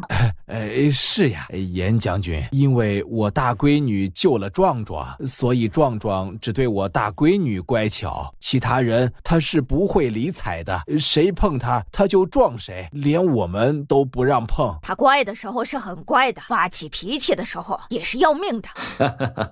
此牛居然还有这种脾性，行，不碰就不碰。梁元小兄弟，再走2个时辰，这条路就会变得更窄，无法容下马车前行。你们得弃了这2辆大轱辘车，步行走个2天左右，才能到岩谷城。什么？汽车步行？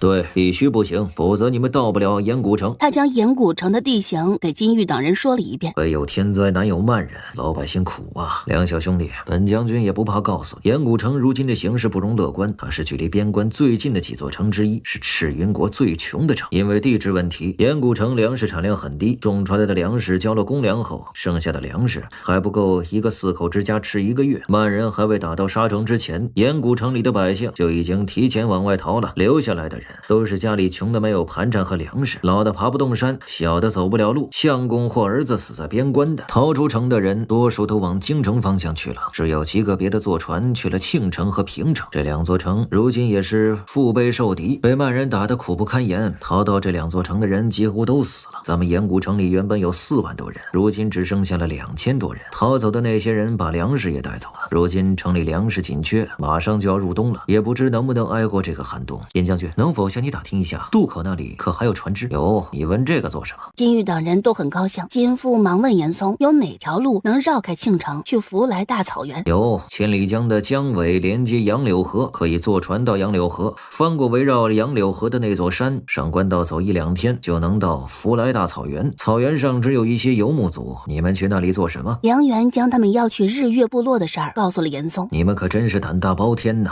那么远那么穷的地方都敢去，就不怕半路遇上慢人吗？哎呀，我们的马车呀，这可是用银子买的呀。银子？战乱之下，你的银子不值钱了。要是舍不得马车，你可以扛着去翻山。不扛，不扛就对了。岩谷城的山可不是那么好翻的，你们这群人里头，弱的弱，小的小，走山路本就不容易，再扛着马车的话，这辈子都别想走到岩谷城了。行了，你们也别心疼了，趁着天色尚早，赶紧拿上东西，跟着本将军赶路吧。他们的东西多，你们帮着拿点儿。是将军。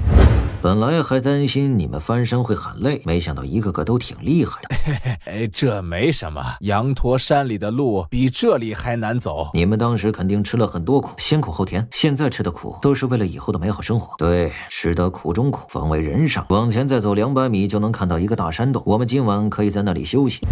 严将军，你们就吃这个东西啊？这个东西携带方便，吃着顶饿。严将军，吃点疙瘩汤吧。这东西油水虽然不多，但也比干粮好吃耐饿。你们是大男人，不吃饱了东西，哪有力气赶路啊？咱们以后还得靠着严将军和各位将士呢。不，严将军，你们若是不吃，我们也不吃了。哪有你吃干粮，我们吃疙瘩汤的道理？进城以后，我们还有许多需要麻烦严将军的地方。严将军若是不吃这点面疙瘩，我们以后又怎能好意思麻烦严将军和各位将士们呢？天冷，吃点暖和的，对身体好。既然你们都这么说了，那我们就不客气了，多谢。不用谢，不够再添。够了，1碗就够了。好吃，金大娘，你们的厨艺太好了。还行还行。哇，哪来这么多兔子？咱们有口福了。小声点儿，别把兔子吓走了。咦，这兔子傻的呀，居然往山洞跑。我抓住了一只。我也抓住了，大肥兔居然站在洞口不动。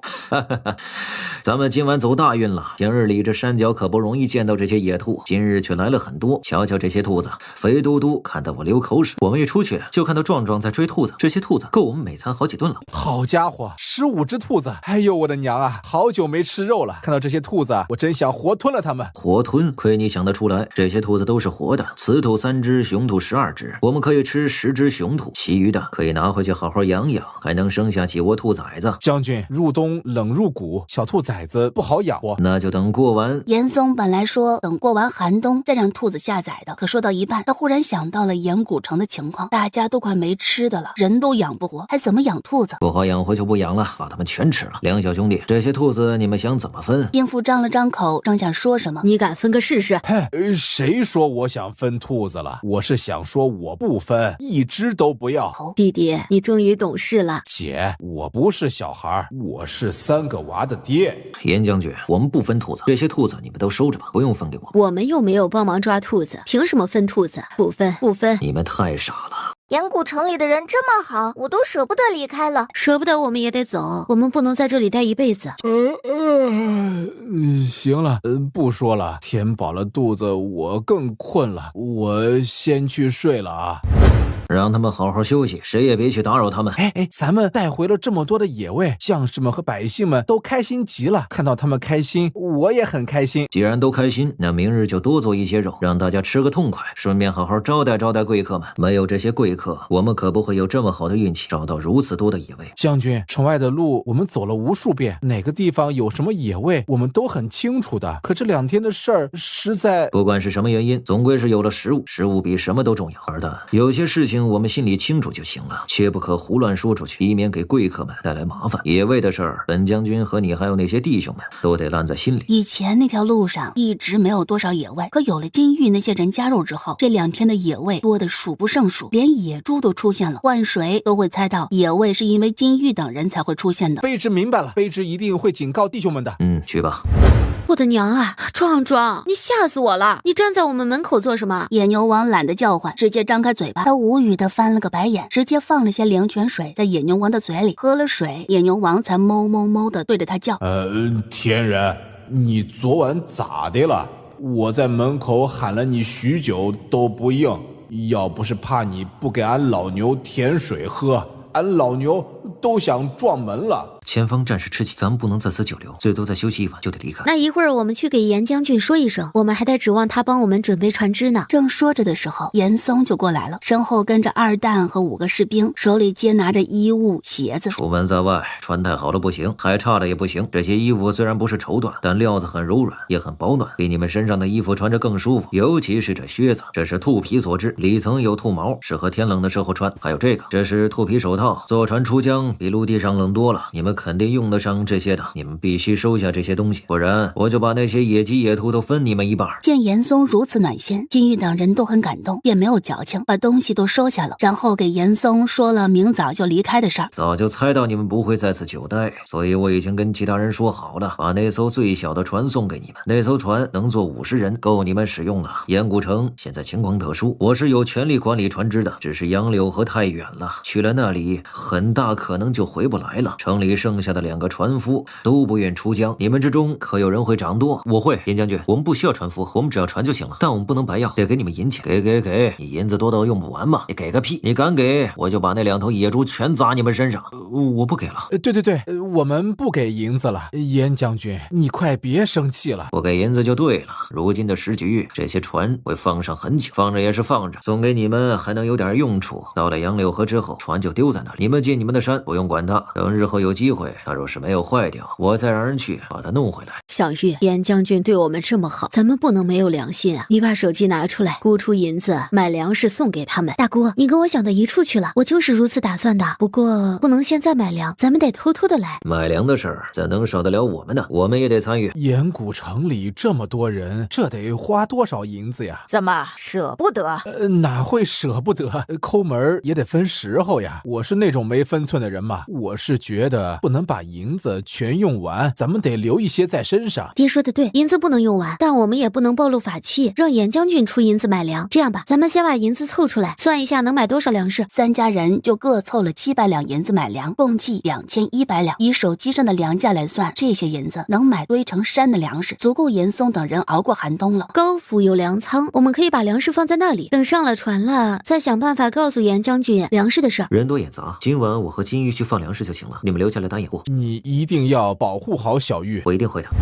好冷啊，现在就这么冷了，等到江上岂不是更冷？放心吧，严将军帮我们准备了木炭，到时候围在炭火边，不会很冷。对了，我一直都很想问你，上辈子严将军可还活着？岩谷城有没有度过寒冬？没有，他们全死了。上辈子我没有见过严嵩，与他没有任何交集，只是从宋神医口中听说过他而已。曼人攻下周围的城池，将岩谷城困在中间，诸王忙着内斗，无人顾及边关。冬月底的时候，岩谷城的粮食全部吃完了，恰逢那时天气很冷，冷到了泼水成冰的地步。驻守在城外的将士们全部饿死，冻成冰雕，城里的百姓们也相继死去。曼人见时机成熟，派了上百的精锐部队进入岩谷城，灭了岩谷城，毁了所有冰雕，斩下严将军的头颅，挂在城墙上。等诸王停止内斗，同心协力驱赶曼人的时候，已是5月底。岩谷城早已经是曼人的天下，朝廷用了半年的时间才把岩谷城夺回来。这么惨，朝廷是干什么吃的？龙千羽呢？他身为太子，人明明在北方，深知曼人已经打了进来，百姓陷入了苦难，他怎么能什么都不管啊？有一件事情我一直没有告诉你。什么事？上辈子龙千羽兄弟2人没有在这个时候来过南方，龙千尘一直在京城，龙千羽在北方救了武后，遭遇各种暗杀，大难不死，回到了京城。可是这一时，他们却出现在了江城附近。还有段将军的死比上辈子提前了，曼人攻破边关的时间提前了，还有左七郎也提前来了赤云谷。我一直很奇怪，为什么好多事情都变得跟上辈子不一样？想了许久都没有想明白。你知道是怎么回事吗？难不成是蝴蝶效应？什么是蝴蝶效应？怎么跟你解释呢？蝴蝶效应是一种混沌现象，存在着一种不可测的变数，任何一个微小的变化都能够改变事物的发展轨迹。我问你啊，你刚重生的那会儿，有什么人和物变得和以前不一样了？有，那就是最先变得和上辈子不一样的是你。上辈子金玉已经死了，可这辈子你却变成了他活了下来。不仅金玉死了，他爹娘弟妹大姑一家也死了，我爹和妹妹也死了。这就对了，我和我爹娘他们上辈子本该死了，这辈子却活得好好的。因为我们活得好好的，所以这一世的轨迹就跟你上辈子所经历过的发生了巨大的变化。段将军提前死了，曼人提前打来了，左七郎提前来了赤云国，这些都是因为蝴蝶效应而产生的变化。很多事物都不会再按照你上辈子所经经历过的进行。我早该想到了呀！你重生了，我穿越了，我们两人联手改变了很多事情，未来的事情肯定不会再像你上辈子经历过的一样。这么说来，你无法预测我们接下来的行程里会发生什么事情了。也不是完全不能预测。上辈子我活了那么久，又在沙场上杀敌无数，积累了很多经验。我了解曼人和日月人，也知道如何对上曼人，如何和日月人相处。蝴蝶效应的影响再大，也应该不会大到能改变人的性格，不会让好人变成坏人，坏人变成好人。应该不会。不管会不会，日月部落我都要去。去，肯定去啊！对了，我们3家错的钱的确能买很多米面和盐，但岩谷城里大多都是老弱妇幼，他们急需营养，尤其是孩子长个的时候更需要吃点好的。既然我们都决定买粮了，不如多买点吧。除了大米、面粉和盐，咱们再买点卤蛋、点心、火腿肠这些吃的。虽说这些算不上好东西，没有新鲜的肉和鸡蛋有营养，但总比没有的好啊。我身上还有3000多两银子，正好可以拿来买这些东西。把食物放进粮仓后，我们再往水井里放点灵泉水，改善一下水质。这样子啊，严将军他们不仅可以不愁吃，还可以强身健体。到时候有曼人来了，也能有更多的力气应对。好嘞，那我们就继续找粮仓吧。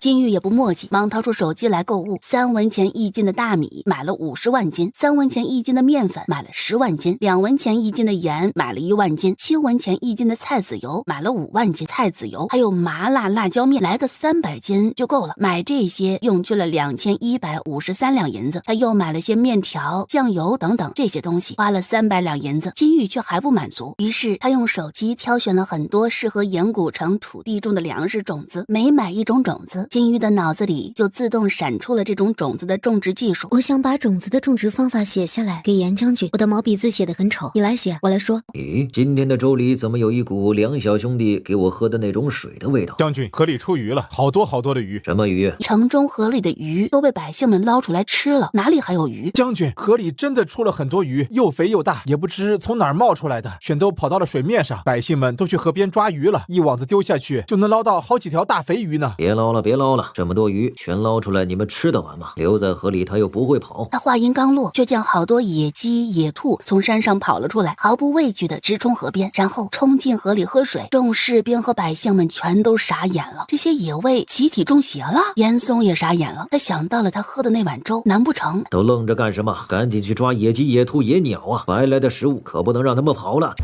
竟有这种事情，岩谷城真是好事做多了，得福报了呀！对对对，福报福报，咱们岩谷城的百姓们都是有福之人，你们也是有福之人，那是肯定的。好人是会有好报的，咱们只要多做好事，就肯定能得老天爷的厚待。对对对，严将军又要劳烦你们了。不劳烦不劳烦，都是举手之劳，赤云人互相帮助是应该的。金玉扫了眼江面，按理说靠水吃水，岩谷城距离千里江源头不过15里远，应当靠水找吃的才对。可千里江的源头处居然没有鱼。以前是有鱼的，可30年前天上掉下一块大火石，砸进江水里，导致江底出现一个坑，冒出了很多奇奇怪怪的浑浊之物。但那些东西散去后，这千里江就没有鱼了，水喝着也会有一股奇怪的味儿，还会使人闹肚子。虽说那股味儿已经散去了很多，但影响还是在的。源头这里依旧没有鱼，得航船往南走300里才能找到鱼。火石？难不成是陨石？天外之物的影响这么大吗？客气话就别说了，你们赶紧出发，一路上小心，祝你们一路顺风。若是去了百寿山找不到海船去日月部落，你们可以随时回来找我。好，严将军，我突然想起来，有件很重要的事情忘记告诉你，请借一步说话。真有野猪跑进了高府，我亲眼所见，那野猪应该还未离开，严将军可以去找找。好，等回了城，我就去高府找野猪。所以梁元说的野猪真的是野猪吗？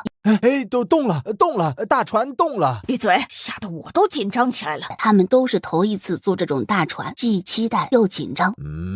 大木头会动，下面都是水，太吓牛了。快，把门关上！我的娘啊，好多粮食啊！这些粮食是哪来的？这个粮仓我们以前来找过的，里面明明什么都没有，现在怎么会有这些东西？难不成我们见鬼了？不是见鬼，就是在做梦。痛死老子了！不是做梦，这些都是真的。我的老天爷呀！将军，你轻点呀，头都起包了。别扶我，让我冷静一下，深呼吸，再呼吸。梁小兄弟，你们怎可冒险给我们留下这些东西呀？这等恩情让我严嵩如何回报啊？这野猪也太大了，你们可真是活菩萨呀，救了岩谷城的2000多人。将军，这个是……不许说出去，你们什么都不知道。是将军，我们2人什么都不知道。二狗子，你去把二蛋、小六子、周朝王贵、张福5人叫来，就说本将军有秘密任务指派。哎呀，难受死我了！哎呀，以前坐小船都没吐过。你只坐过1次小船，而且坐了不到1刻钟的时间。我们现在坐的是大船，已经在水上飘荡了1个多时辰了，能一样吗？才1个多时辰，我们就成这样了，后面可怎么办呢？大姑，不怕不怕，咱们喝点水漱漱口。你们是第1次坐船，所以才会不适应，时间长了就适应了。大姐，你也是第1次坐船，你为什么不晕船？你明明比我还弱的。小弟，这只能说明一个问题，且已经不弱了，我比你强。不对，你没我强，你只是运气好，过不了多久，你肯定会比我吐的还厉害。半个时辰后，心腹等人全受不了，被金玉几人一个一个扶进房间，了无生趣的躺在床上。小弟，看吧，且不是靠运气，是靠实力不晕船的。监护无语了，灵魂脱壳中，听不见他说了啥。他们都晕船了，我们怎么没晕船？心思都在学习掌舵上，你们哪有空晕船？都晕了，谁来替换我的活？好香啊！小玉，这是你做的？我做的。既然你们都累了，我就想做点好吃的，让你们提提神。你做的也太好吃了，娘都不会做这种肉。这是什么东西啊？这是香叶，我用手机买的调料，上面有介绍，说这种叶子很适合拿来做肉吃，做出的肉叫做红烧肉，我就买了点来试试，做出的肉果然很香。香叶，真的好香啊，有肉的香味。这片叶子和肉一起烧过，当然有肉香啦。你仔细闻闻，这才是香叶的味道。小玉啊，下次做肉让娘来做，你在一旁指挥就行了。孩子他娘，你可别光顾着想下厨了，买调料是要银子的，还挺贵的。哎呀，浪费呀，随便吃点就行了，用不着那么麻烦。小玉啊，以后你也别买那些调料了。呸，你懂个屁！既然嫌弃调料贵，那你有本事就别吃这碗红啥来着？哦，对了，是红烧肉。我大闺女做的菜，我怎么可能不吃啊？我只是让你别乱花钱，又没说不吃肉。你哪只眼睛看到我乱花钱了？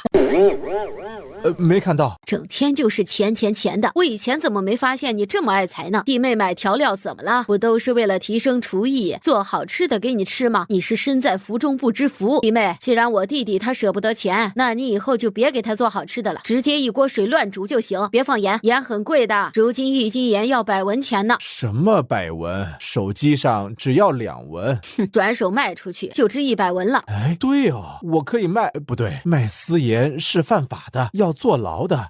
也不对，咱们以后去了日月部落，不在赤云国了，卖盐。爹，不吃盐没力气，会生病，严重的时候会没命的。菜里一定要放盐，不买调料不放盐。哎呀，买，都买成了吧？他怎么可能不满足金母的愿望？只是这银子该去哪里捞一笔呢？小玉啊，手机里还有哪些好东西？你仔细的给爹说说呗。闻言，金玉瞬间明白他爹的意思了，他是想利用手机里的东西做生意啊。他爹是真的很爱财。金玉没有隐瞒，把手机里能买的东西都告诉了金父。金父听得津津有味，都不晕船了。赤云的百姓们都从另一条路往京城逃去了，这艘船是哪儿来的？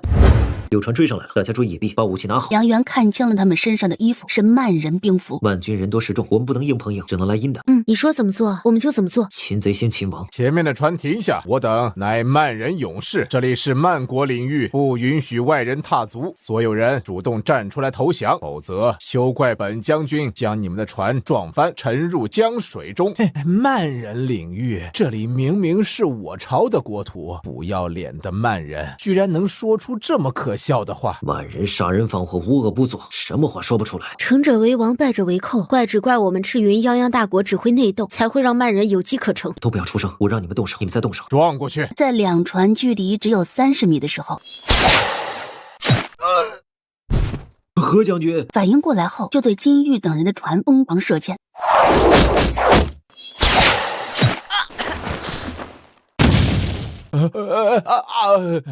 俺老牛恨死这些摇摇晃晃的大木头了。好家伙，原来是你们这些丑人使坏，想害俺老牛，跟天人的爹娘他们一样狂吐丢脸。俺老牛要你们好看。中救命啊！野兽杀人了啊！对方的船上怎么会有这么大的野牛？还会飞？这不是牛，这是怪物。余下的30人纷纷跪下来举手投降，100人的队伍竟扛不住14人的虐杀，说出去都不会有人信。让我放过你们也可以，从船上跳下去，自个儿游到岸上。啊，我们不会游泳，跳下去会死的。要么自个儿跳下水，要么被我身后的野牛撞飞踹下水，2选1。一时间怒从心起，站起来想反抗，一抬眼，野牛王就冲了过来，争先恐后的扑通扑通跳下水，跟下饺子似的，水花四溅。曼君不善水性，这30人跳下去，在水里你踩我，我踩你的，扑腾了半会儿后，就全都淹死在水中。曼人自杀了，被壮壮吓得自杀了。若不是亲眼所见，我万万不敢相信这世上还有这种离谱的事情。